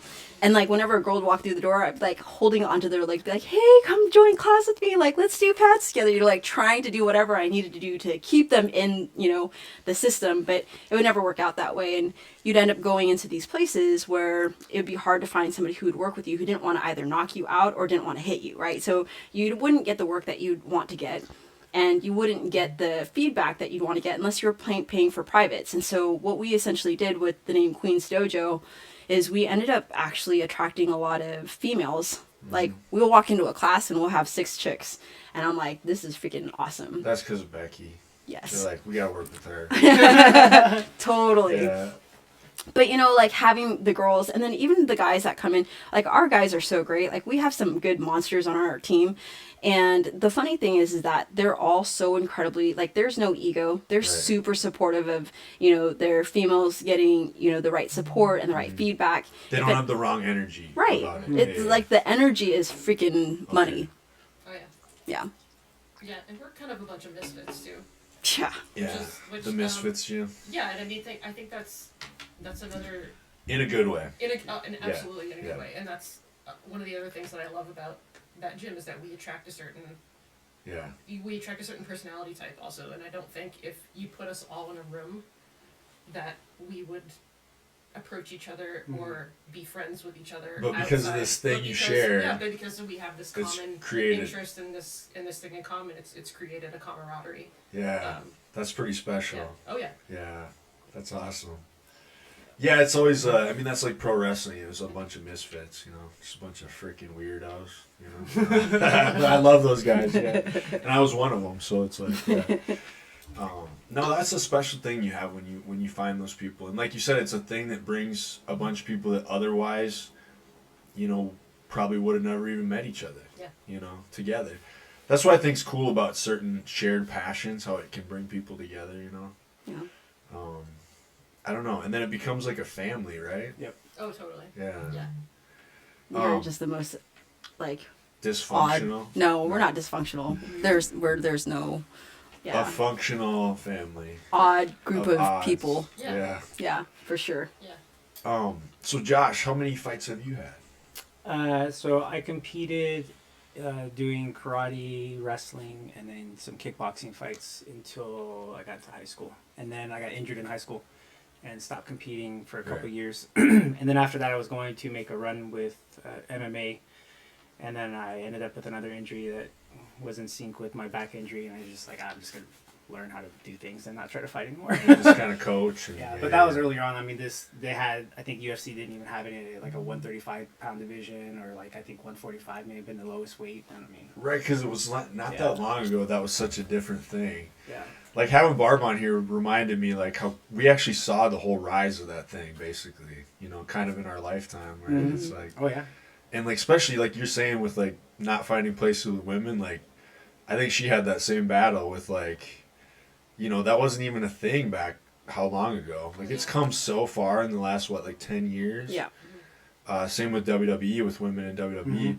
Even when we used to wrestle, I think there was always like maybe like 2 girls that would show up, you know. And then like you said, and I know she had the same issue with like, you know, she'd need to spar, but like guys would either, you know, mostly be scared to like either even work with her or scared to hit her hard enough, like 'cause she needed to, you know, she needed to learn. Not hit her, but you know what I mean. Let me just say go that, hard like, enough. most guys usually don't have a problem hitting you. Really? Like when you walk into those spaces, like it wasn't ever really having an issue if guys wouldn't hit me.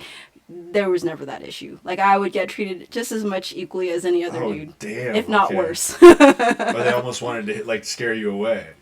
Yeah, but I think that Yeah. at some point you develop a tough chin and Oh, yeah. you fucking Yeah. hit back. Yeah, because that's what she said. She's like, either they wanted to like scare you away because they didn't think women should even be in the sport, or they would be too scared and timid to like go hard enough to like for you to learn. Yeah. Which, you know, it makes sense. Like Yeah. they're scared, like don't hit a girl, you know.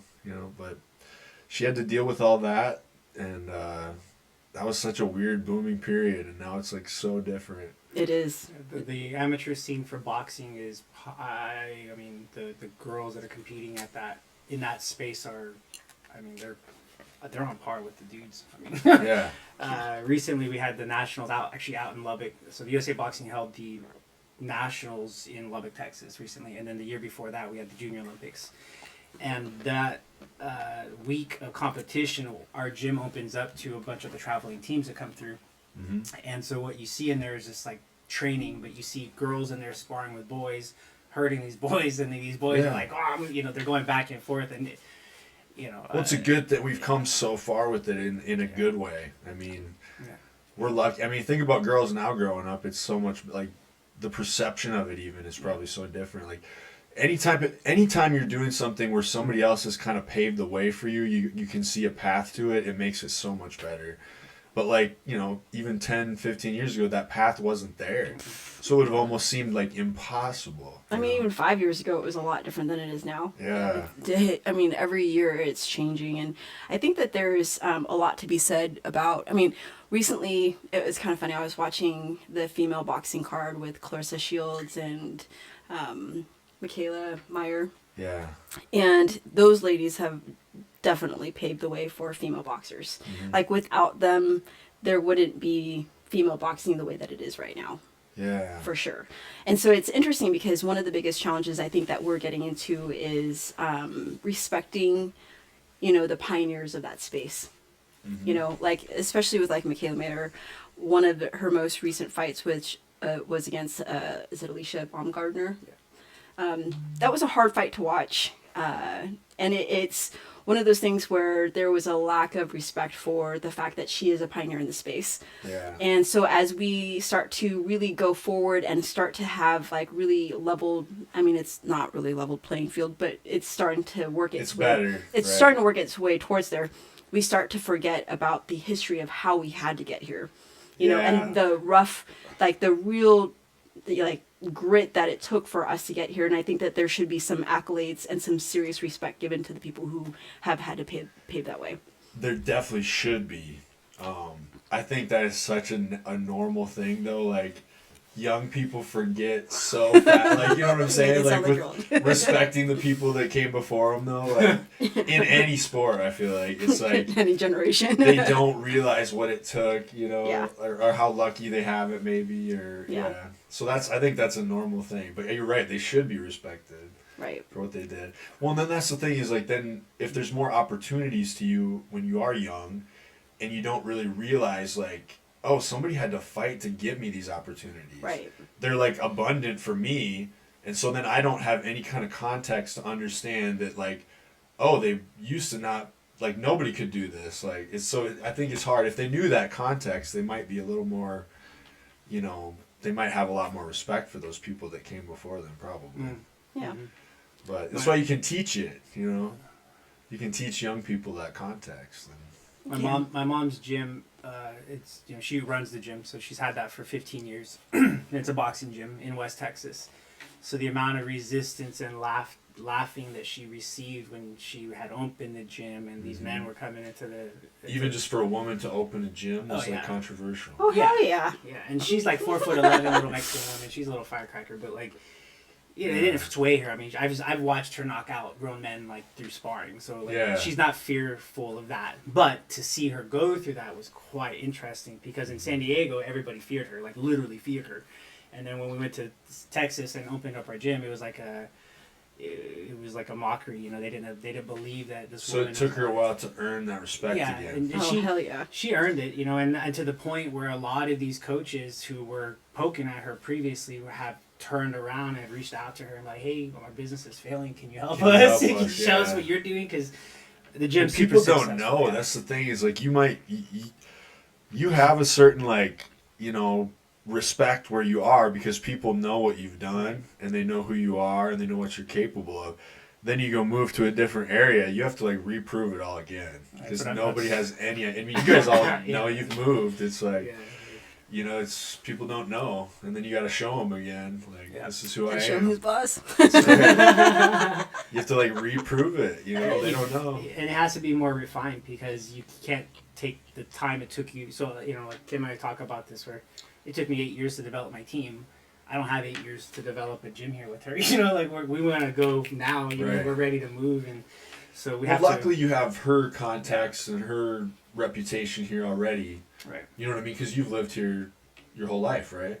Yeah. Yeah. So that'll help you. Yeah. You know what I mean? And the fact that Becky's been here forever and she's well respected in the community too. Very much, yes. Yeah. So that helps a lot. She's got a pretty solid following. Hell yeah. She's like, whatever. She's a very humble person, yeah. But, well, that's, you know, last time when she was on here, she was with Deb, so she didn't have to worry about any attention being on her. So it's like... Sorry, Deb. Deb had the spotlight, so... That's right. Yeah, but she's, yeah. Anyways... that's just what Deb does, you know. The title of the podcast. Yeah. Deb's podcast. We could have had her on with you guys too, but then it wouldn't. nobody else would have got to talk. I can't wait till she listens to this. Yeah. Oh god. Oh man. No, Deb's great though. She is. She's a firecracker too. Yeah. Yeah, no, I think that the whole developing, it's interesting because as we're talking about developing people, right? One of the most interesting things for me in developing our student base is trying to figure out how to shortcut the time frame of, you know, beginner type stuff to more advanced. And I'm really excited about like our ability to understand movement so well, to be able to get our students to be as fluid as they are. Right. I mean, we have one girl she's been with me literally for a year. She's only done martial arts for a year, and she looks like she's been training for a few years. Yeah. So she already just has the natural body. She's a fucking monster. Yeah. Yeah. She's our little tank. That's She's not little. She's not little, but she's a fucking tank. I was doing posing classes with my coach for the show, and that's what he said too. It's like. He's like, sometimes, like, you know, I'll have to work with people, and then there's, like, other times there's people where it's really hard to work with them because you're trying to get them something, they just keep doing the same bad movement. It's like it's stuck in their head or something. Yeah. And then he's like, then there's other people where, like, they just have this natural ability to move their body, and I'm like, oh, my God, I'm not going to have to hardly show them anything. Like, they just know how to move, you know? So I'm sure it's like that with every sport. There's a certain natural sometimes. You know, there is, but it's interesting because between, like, the three of us, we're definitely nerds on movement, right? Like, we are so, like, we can see when your foot drops, we can see where it lands, we can see, you know, if it's on the toe, on the heel, if you're dragging your foot or where your hand placement is, to the point where we can make those corrections and make people be like, if I can't figure out something, he'll figure out. If he can't figure out something, she'll figure it out, right? And the ability to articulate that so that they can understand it in their own words. Between the three of us, we have such different styles that we'll be able to get that movement out of them in a really short period of time, right? So the way that it was before, when I would go into a gym, you'd watch somebody and you could definitely tell that they were like 3 months in, 6 months in, you know, a year in, because of how fluid they were or how not fluid they were. Right. And, you know, one of the things that Josh did, and it like totally takes the competition out of me, right? It doesn't take the competition out of me. It probably makes me a lot more competitive. And it's like, hey, I've only done this with this guy in like 5 sessions, and I'm like, oh, motherfucker, where it's on now, right? Like, I'm gonna get my guy doing this before, you know, the 3rd session. Competition is great. It's great for people, you know? Right. Then, I mean, that's good for your students, you know? Right. Like, but that is cool. So it's like probably do you have, like I said, some people you'll see and they'll come in, they're super natural, right? But there's probably some of the best fighters maybe weren't natural at first. You know what I mean? Like, there's always that person that where, like, sometimes it's like they have it really hard in the beginning, it seems like, but then they end up being one of the greats. You know what I mean? So that can also happen. It's the focus. Right. So it's like, sometimes things don't come easy, but if people keep putting the work in and keep focusing on it, and like you said, making those tiny adjustments and stuff. Yeah. I mean, have you guys seen that at all or noticed that? Oh yeah. Oh yeah. Yeah. And you gotta have the right coaches to guide your you as a person, as a fighter, whatever that looks like, right? Like even looking at Jake Paul, right? So he himself was not a fighter stepping into that ring. It took a coach or a team of coaches to get him to that level of actually Right. being acknowledged by organizations to some degree. And I know a lot of people don't like it and they get all Do you frustrated. guys all hate Jake Paul? Because I think you can't deny his talent. I mean, It's not even talent. if you hate him.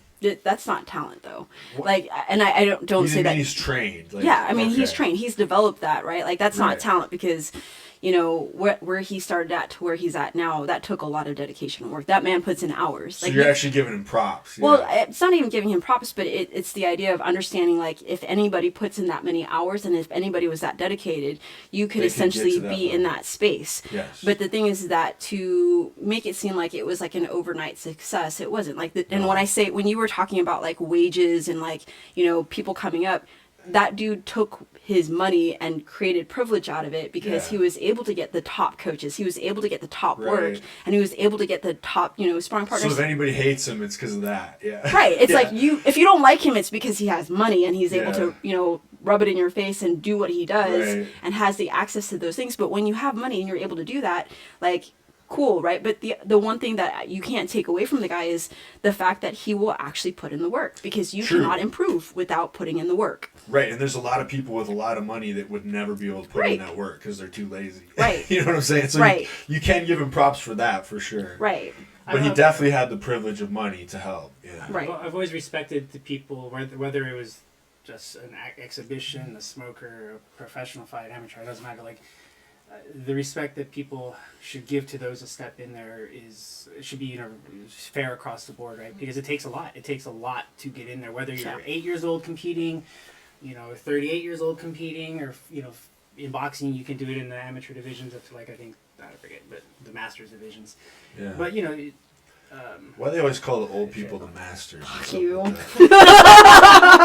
because I'm like doing bodybuilding, like I'm pretty close to the masters. Dude, I'm in the Masters. Yeah. And it's funny because I was telling Josh this. I was like, fuck you, dude. And you're like, if you, win in the Masters, it's damn if you do, damn if you don't. Because it's like you're either getting hit by an old person and getting knocked the fuck out, or you're knocking the fucking old person out. And it's like, dude, you can't win either way. So it's like, just give me the fucking belt already. Well, There's no winning in Masters. not really. You're right. It's kind of like when a little guy fights a big guy. It's kind of like he really can't lose. right. Because it's like if he beats the big guy, he looks awesome. If he gets beat by the big guy, he can say, well, he was really big. Where Yeah. the big guy, if he gets beat by the little guy, he looks like shit. Oh, You know yeah. what I'm saying? Like, We had a family friend of ours, Adam, who fought a Muay Thai fight. Baxter the One-Arm Bandit, and he had one Yeah. arm, and I remember Adam was like frustrated. I'm like, why are you frustrated? Like, why you seem so lacking in confidence? Like, as a kid, I was trying to figure out, I was like, why is he not confident? And he, he finally tells me, he goes, Josh, if I beat him, I beat a guy with one arm, and if I lose, I lost to a guy with one arm. Like, that's hard. And I'm like, yeah, okay, fair point. isn't there like an MMA fighter that like he fights from the ground? Like I can't There remember. was Like he doesn't have legs, yeah, maybe. Yeah. recently, and he did well, apparently. But he's like winning, so it's like you can't not take him serious just because he doesn't have legs or whatever. Yeah. Like, Who wants to be the douchebag who takes him down? but that's what I'm He's saying. Who already wants to down. be the guy that beats the guy that does? Yeah, that's not a no-win situation again. It's like a total mindfuck. Yeah. Oh, it would be a mind fuck. Yeah. Yeah. And the other thing is like the dude's really strong. I'm pretty sure. Yeah, his upper body's pretty Sometimes, solid. yeah, you see people that have like certain disabilities where the other part of their body just like Yeah. got Totally. jacked because Mhm. of it, So it's like you don't want to take that too lightly. Yeah. But yeah, that's like a no-win situation. I don't know. Right. What do you do? You just gotta beat him. It's like, listen, you little fuck. Get the fuck out of you. It's going down. It's going down. I don't care. Yeah. Body slam and all. The other side of it too, though, is like Kim was saying earlier, is if the other person across the ring from you or the cage or whatever is doing everything you did, showing up, put the weight, showed up to make weight, put the work in, and they glove up and they're standing in front of you, they also equally believe they're going to knock you out. Yeah. And that's what you have to remember. In that space, it's like we have fun doing this, and it's like, we want to be supportive, but you got to remind the person in front of you that's like, hey, that person's trying to hurt you. Like, don't treat this like this is an experience. Like, that person's intentions are to hurt you. Yeah. And you have to fight them. Like, remember, that's what we're here to do, not have fun. No, yeah, it's got to be a completely different feeling. Yeah.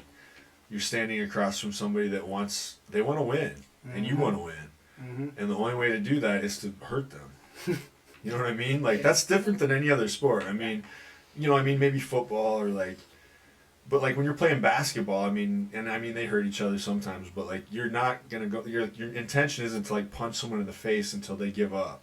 Right. It's like, or the coach loses belief in them. You're trying to score points. It's like, I guess you guys have a point system and everything, but at the end of the day, it's like, who can like basically with their fists or feet or whatever, bash somebody else's face until they give up. It's like body, face, whatever. But that's like different than any other thing. You really just want to take their soul. Yeah. And it's like a primal thing. Like, I'm better than you as a human being. You know what I mean? It's like, I want to. It goes back to like survival, really.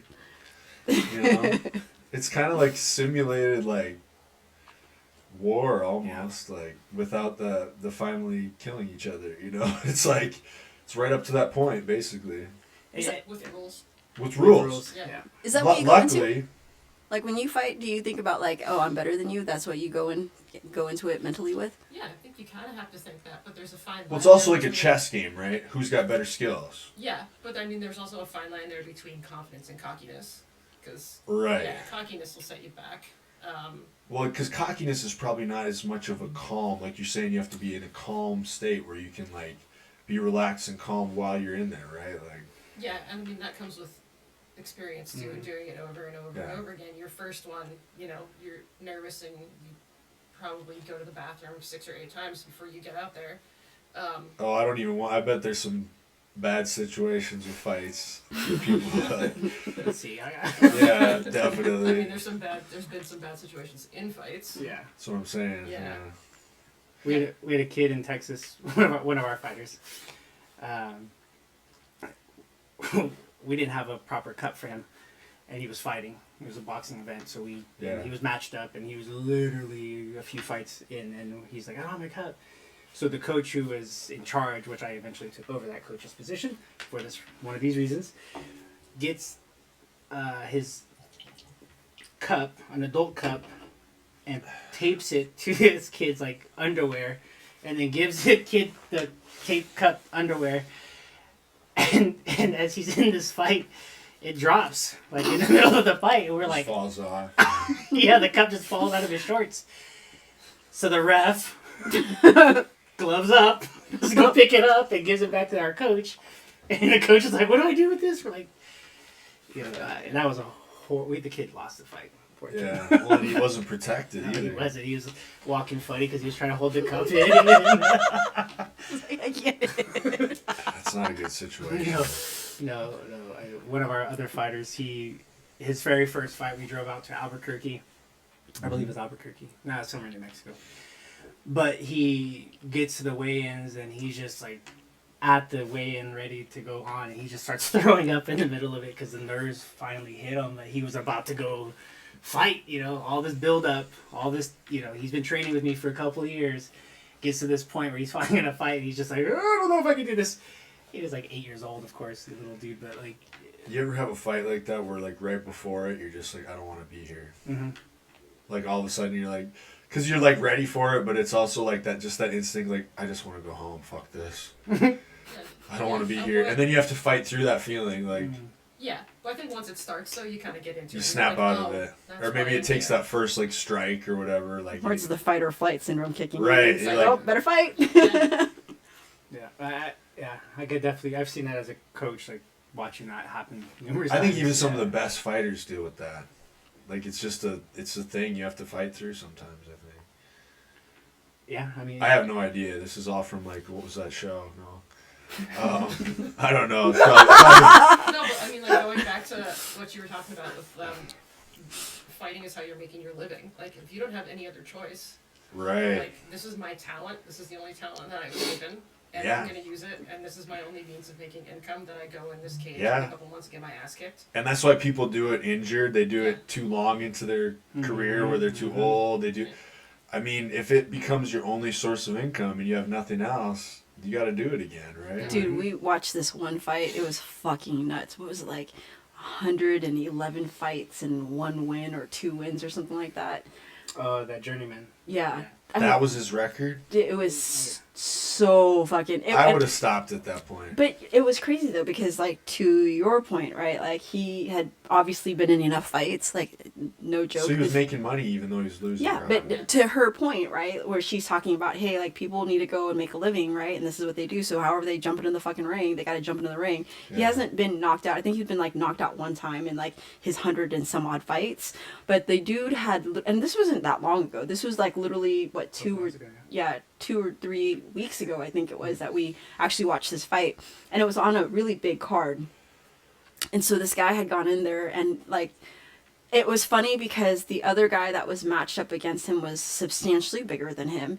And all he was trying to do was survive. So he would just run around the ring, move his head a few times, let him hit him a couple times, be like, oh, you can't touch me, right? And then, like, he would do it again, and he would be fighting again, like, a few weeks after that. But it was literally 100 and something fights, and he only won, like, twice or something less than... All I know is that there was a 0 in front of the number.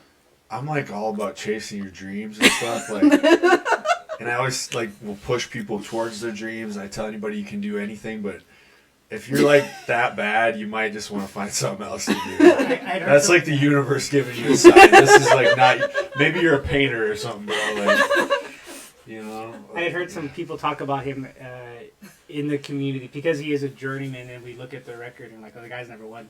It's like, right, but he's also never been knocked out by professional fighters who are now world champions, right? So these are people who could not get to him, and that's part of his position, right? Is he has 100+ fights.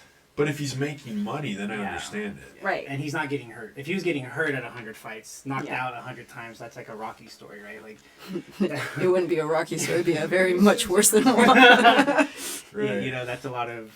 That would be shocking. But so that was an interesting perspective because they were like, well, he hasn't been knocked out. These are professional fighters. Like, And he's they're got skills. trying So to he knock him still out. actually might be decent, right? Yeah. That's what you're trying to say. Okay. That's what I had heard. But after when we watched the fight, I was like, I mean, he's good. Like, dang, that's a weird record. So it's like you might be an okay fighter and you just have a terrible record. Yeah.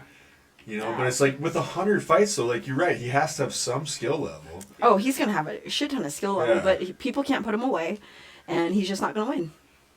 That's crazy. So it's like people can't, Could you imagine the t-shirt slogan on that one, though?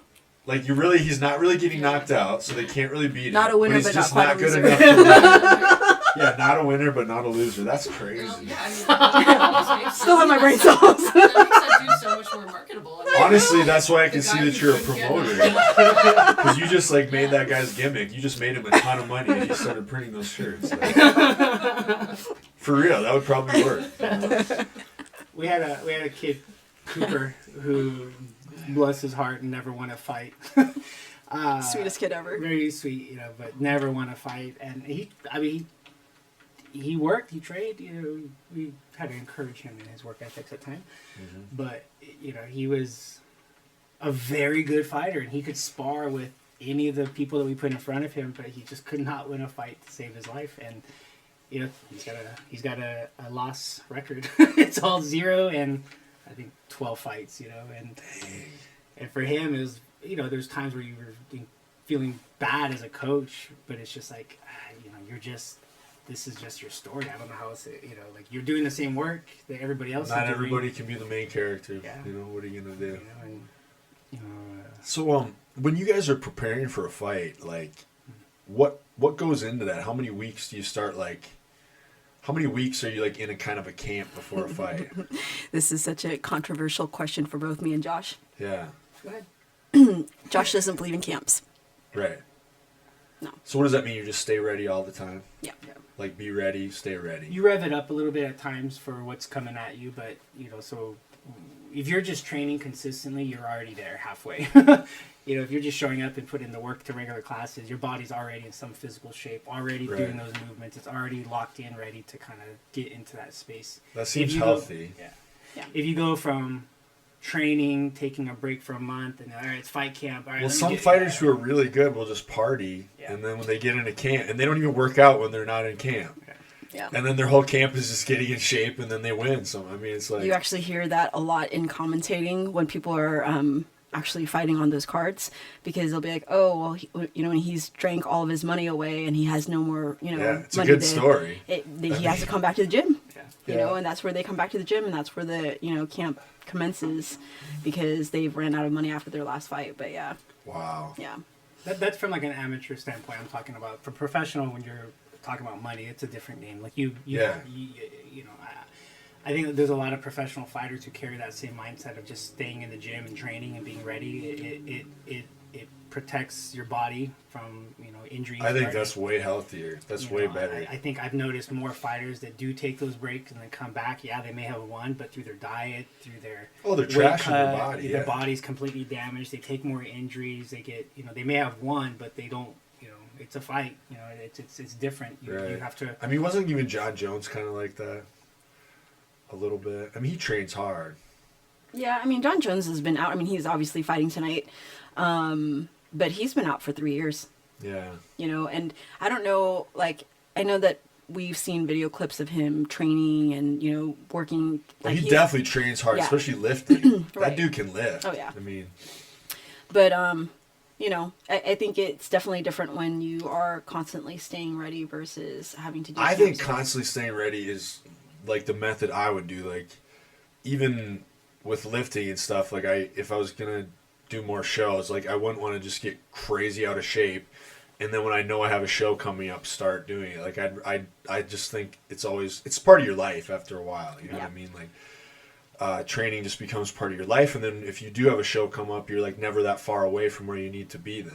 Right. So I believe in more, and I always thought that with even like pro wrestling, like it's like, even if, I don't know, just like you said, be ready. Even if you don't have opportunities, you never know when one's going to come. Mm-hmm. So if you're always ready, then when opportunity comes, you're already closer.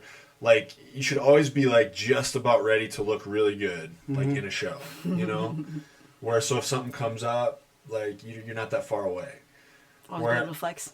I think, you should always be able to, like, well, even like in pro wrestling, like say you're not like getting looks, like your goal is WWE and you feel like you're never going to get there. And so you kind of give up and you get out of shape, but you're still a pretty good worker. So you're still wrestling on shows, but your physique's not there anymore because you feel like you have no like motivation to do it. Then you get a call from WWE that they're like, hey, we want you to come down to Florida for a tryout in 6 weeks. And you're like, oh, fuck, now I have to get in shape in 6 weeks. Well, 6 weeks, you can't really get in shape in 6 weeks. No. Whereas if you would have just stayed ready and believed that it could happen, you'd be ready. Yeah. So that's kind of, I'm with you on that. And I think the camps encourage the reverse Cycle. of the discipline. Yeah. The party cycle, party and then getting back and the party and getting back. Because you go from being disciplined and they're like, all right, this is only a few more months, and then I'm like out and then I party. And that's what, it's much like. Do you guys drugs. party at all? No. No drinking? We're old. Enjoy drinks. Right, just a little bit, right? The funny thing though is like, so when you talk about like the camps and cycles of camps, and then his theory of, so for me, I come from this environment, right? I've grown up in the Pacific Northwest, and our gyms out here, we have camps, we do those things because for them, in Texas and in California, the work is regular. Right. Like the work is very regular. Like it's such a huge difference from what, and the whole reason me stepping into the promoting space is because the work wasn't regular. Mm-hmm. And even now as a promoter, like I need to work on being more regular as a promoter if I'm going to do that. Right. Mm-hmm. So the biggest thing in Texas is that they're always looking for work, right? It was funny because Josh said something. He was like, hey, boxers are very different from kickboxers and Muay Thai fighters. And in the sense that they will show up and they don't care who the fuck they're gonna fight. They're just there to fight. They will drive 16 hours one way to go and, you know, maybe get one of their guys to get one fight. You know, and they'll show up and They're they don't hungry know. for it, Yeah, they don't know who they're gonna fight. They don't know, you know, what team they're gonna fight against. Like, whereas out here, there's like this very, very much that whole privilege of like, you know, we have, you know, first world problems where they want to know exactly who they're going to fight. They want to know what stance that they're fighting. Like, we have jokes about this, but like, you don't understand the amount of weird shit that I hear from requests from coaches from when they want to match up their fighters. And so, in all fairness, like, the whole idea for me to understand camps versus what Josh is talking about is a completely different phenomenon, because for me as a female athlete, like, growing up into this space, I would wait for fights. I would be like salivating for fights. Like, I could not get matched to save my fucking life.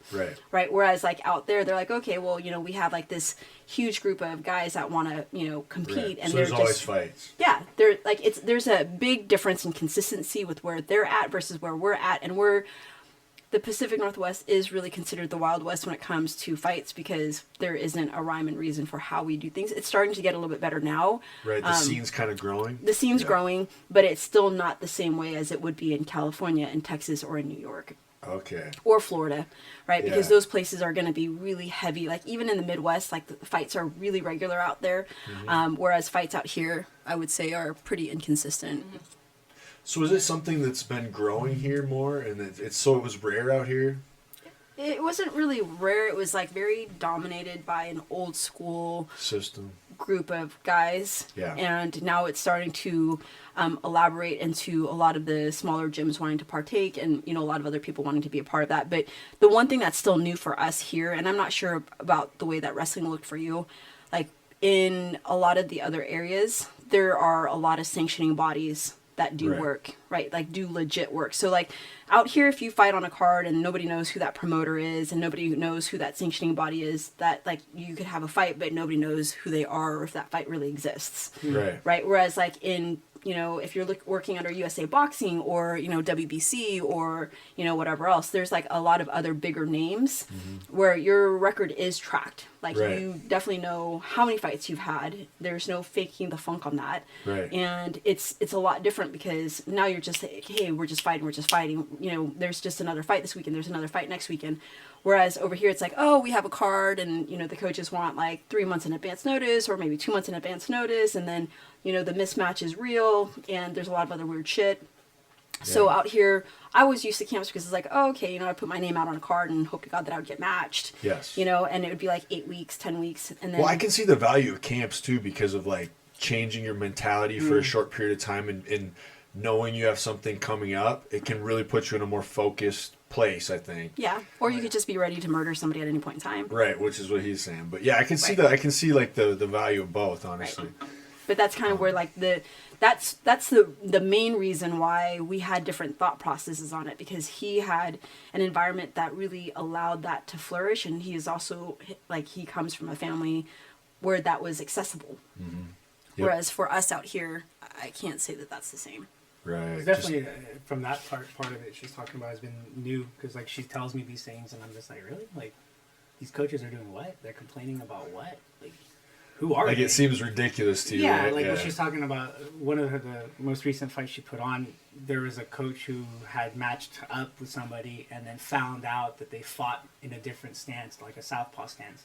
And they pulled their fighter, and it was just like, what? Like, you're as a coach, number one, you should be confident in your fighter. Right? That they can deal with whoever's in front of them regardless of what stance they fight in. And the fact that you could be so picky about that is such a weird thing to me, such a foreign thing. Because we do, like, we have our, like Kim was saying, I have a collection of people, a collective group of people that have traveled the country for fights, and 9 years old, 10 years old, you know, 15 years old, 30-year-olds, they're in there taking what they can because the opportunities are so rare. And sometimes, like Kim saw this with her fights, was like, people drop out left and right. There's, you know, they don't show up. They really don't show up. Well, if you're dropping out because you're scared, like, the thing is, maybe you actually need to go lose that fight. Maybe that's what you need. That's probably what would make you better. You know what I mean? If you keep protecting yourself from, like, losing, you're never going to get better, right? Like, but that's to his point too, where like, you have to respect people who get on stage, because whether they're, mom have, passed, or they're dealing with some emotional bullshit, and, it takes a lot of courage to be able to shut that noise down and step on stage and do what you do. You never know. Yeah. You never know what you're going to get. And the thing is that, like, the difference in the environment out here versus almost in any other area, people are a lot hungrier to fight. Like, people want those fights. They will do whatever they need to. They don't give two shits if there's their music being played, or if they get a walkout song, or, whatever else. They just want to fucking fight. So you think sometimes the people are too focused on bullshit? Oh, yeah. Yeah. Yeah. Yeah. I mean, I get it, right? Like, I get it. Like, we obviously, like, whenever I put on a fight, I want to honor that, the I think time that and the stuff experience, matters, right? like, yeah. But at the same time, there's a point in it where you're like, hey, if you have under, 5 fights, and this person has under 5 fights, and you're somewhere, between whatever, like, take the fucking fight. Like, who cares if he's 6 foot tall and you're 5'8"? I mean, like, you've got to fucking take the fight. Right? Like, because you should, and, to Josh's point, one of the things that we talked about is, like, these coaches are clearly, not confident in their coaching skills if they're worried Pulling about their the fighters, yeah. And about so a they're tall worried about their fighter. reputation too, right? Yeah. Like, Yeah. Yeah. that's kind of weird. Yeah. So, and yeah. I mean, as a coach, we shouldn't be putting people in there if they're not ready, right? It's not like baseball where you get to go out and hit a ball, and the risk of getting hurt is much more minimal versus throwing your kid into a fight and being like, yeah, you're gonna go beat this other kid up, and your coach has to have some confidence that what they've taught you is enough. If I took either one of these ladies to a fight and I didn't know them very well, but they're my students, and I see her matched up with somebody, I'm like, oh yeah, she's got this. And I see Becky matched with somebody, I'm like, oh, she's got this. Right. They're gonna rely on my confidence. They're gonna rely on my belief in them. If I go to both of them and be like, dude, that chick over there, I've seen her knock out everybody. Like, do we want this fight? I don't think you can handle it. Like, that's the worst thing you can do. Yeah, you're gonna make them think that you definitely can. Like, that's the worst. You're like, dude, you don't have confidence in me. Like, no, I don't. That person's scary. Like, that's the worst. You shouldn't even put them in the position first. And in our space in USA Boxing, we have to match them up. There's some guidelines that we have to go by based off of their age, experience, weight, etc. Yes. And so on paper, if that matches up, we'll take it, right? Versus, like, on paper, it might match up, but they might say, like, oh, they fight from a different stance and we've been training for it. It's like, dude, that is the weirdest thing to have an excuse. Like, it's a fight. You should know how to deal with that. Fight people. Yeah. Yeah. And that was a funny thing for us to laugh about, because I just was like, that's so mind-boggling. Like, you would. So what's it like in Texas? It's just like people are just hungry. They want to fight. So in West Texas, we were.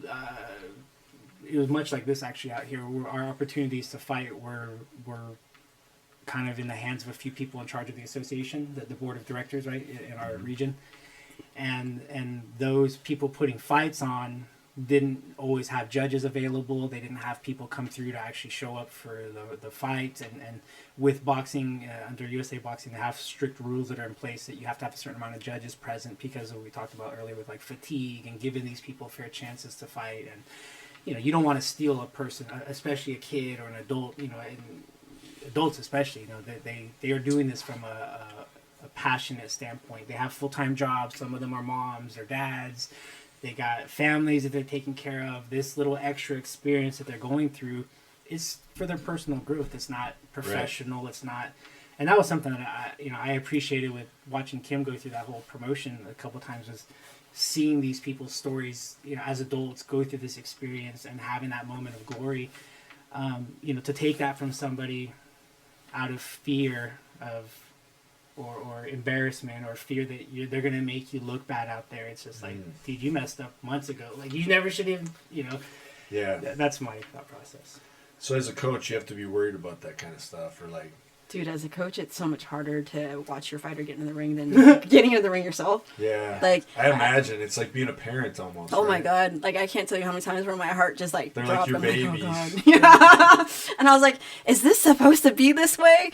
And I will say that, like, having any of my fighters, it doesn't matter if, like, I feel good about it or whatever else. It like, that whole, I don't know if that's ever going to go away, but it's like your heart just, like, I think probably won't go away. I feel like you're always probably gonna feel like that.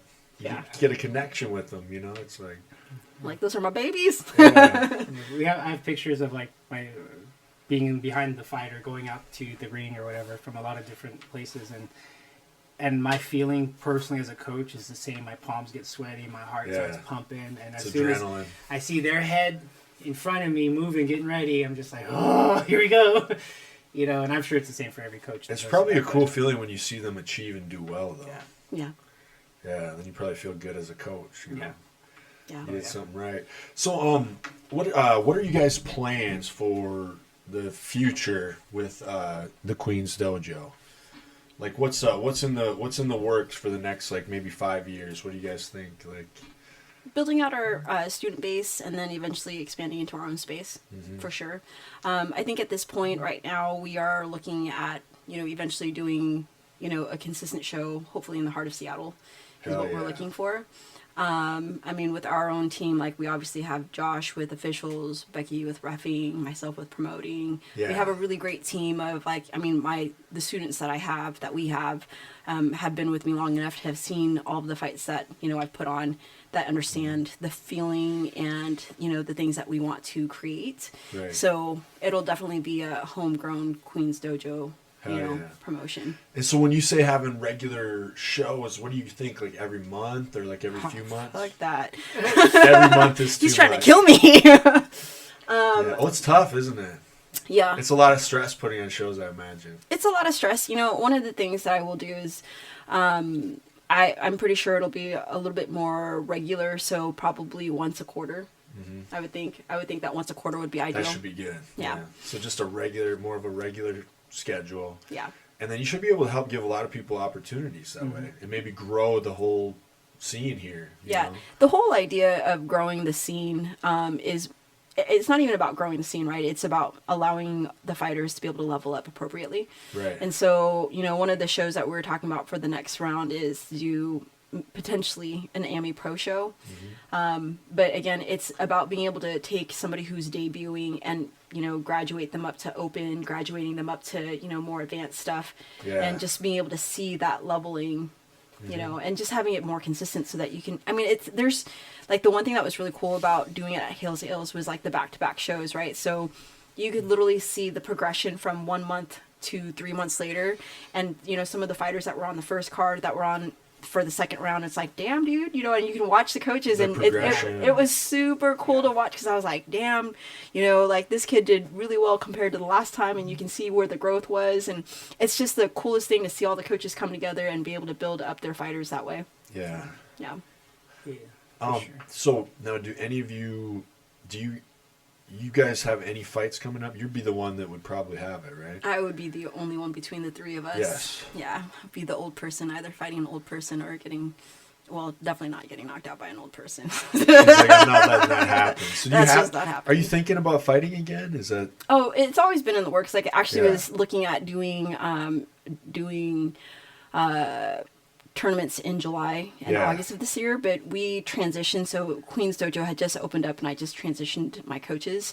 So having Josh as the primary coach, there's like a language that we really needed to understand, Yeah. and a camaraderie that we needed to establish before we could get to that point where I could have him as my corner. And I think we're at a point now where it's funny, because I think there was a video that you had reposted.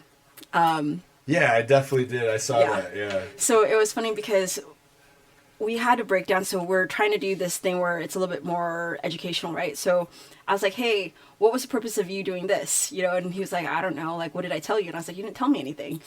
And you can tell that, the language is there, because it's like, oh, I know exactly. Because he put his hand out to my face, right, when I was getting ready to throw an uppercut to his body. Yeah. And I was like, fuck, And it was me understanding without him saying anything, and that my hand was coming off my face, and that I needed to make sure that I was rotating, all the different things. Right. And that kind of communication can only have existed because of the amount of time that we've spent together in the last 6 months. Yeah. So you're starting to get that. Yeah. Yeah. For sure. And that's something you need, like, to have that kind of relationship with a coach, right? Like. Yeah. For developing fighters, like the coaching side of it, right? That the language you speak has to be consistent, because you got to rely on your ability to tell them what to do in that moment of crisis if they're getting. So we all need these logic classes. Like the last guest I had on is this guy at the Institute of Logic. So it's like this it's like a way of reasoning that they used to teach in schools that they don't anymore. He said that there's probably only like 2% of people that go to college like take any kind of logic class, and it's like specifically is for that. It's for like precision. Yeah. It's for like precision language. So like the reason we're able to understand each other is because of like, you know, cultural context. Yeah. The more you spend time with someone, you're just gonna know how each other communicate better and everything. But he was talking about like if they implemented all this stuff in schools and everything, we'd be able to come up with super precise language that would like leave no room for error of understanding what the person is like. I have no idea if it's anything, but it was an interesting. The dude was like, it was a crazy podcast. I was like, whoa, I've never thought about any of that. You know? But there's like a lot of reasons why that is productive, right? Because taking that time. So for like I trained underneath another coach for a really long time, and transitioning to Josh or transitioning to any coach, right? Like think about you bodybuilding and having to go from. I have such a good relationship with my coach. Right, I would not want a different one right now. You switch that out, like you know, 2 weeks before your competition, you'll be like, "Fuck!" Right? No. It would they know your stress you. body. They've been through so much with you. Like Right. So I was slated to do like they know what foods throw you off, what foods are good. You know, like. Right. And they know when you're in a mood. They know how to like adjust your mood. Dude, we were not at that point in July. I was like supposed to be in, you know, Florida in July, and then I was supposed to be in Delaware, and I was like, there's no fucking way that we're gonna be able to do this because we were not on that same language. Like I could not. So understand. what changed? What something just kind of clicked finally? It just needed time. Like time to establish that, time to be able to build trust, time to build rapport. And then on top of that, like you're talking about like, hey, you're not only a business partner, but now you're my coach too. Like, whew, that's some like fiery messes. That's gotta be a lot. It's a lot. I mean, there's been times where like we pretty much were gonna kill each other. Well, it's like so my wrestling promoter is his name's Troy Peterson. Like same thing. Like I have such a good. He's like a father figure almost. Or I mean, now I'm older, so it's more like we're peers, you know. And like him and his wife are like family though, and it's like. But there's definitely been times where he's literally hung the phone up on, you know what I mean? Like, just like, you know, because especially like when I used to be wrestling for him and I was more in my like prima donna phase, you know, like. You were in your prima donna? What? I'm just kidding. I was gonna, I don't know. It might still be there. We'll see. I don't know. Yeah, he's wearing pearls. I know. I was like, Hey, yeah. Is that like a juxtaposition? Dude, pearls are dope. Are they freshwater? I don't know. I just, you know. I got them. They're super expensive. No, I'm just kidding. I got them from Amazon. as long as there weren't diamonds on there, we're good. Yeah. I don't know. My coworker was giving me so much shit for wearing pearls. She's like, the only people that wear pearls are like, can't remember what she said. Like, I don't know. Yeah, I was like, but then there was like this post with the dude that's playing Creed.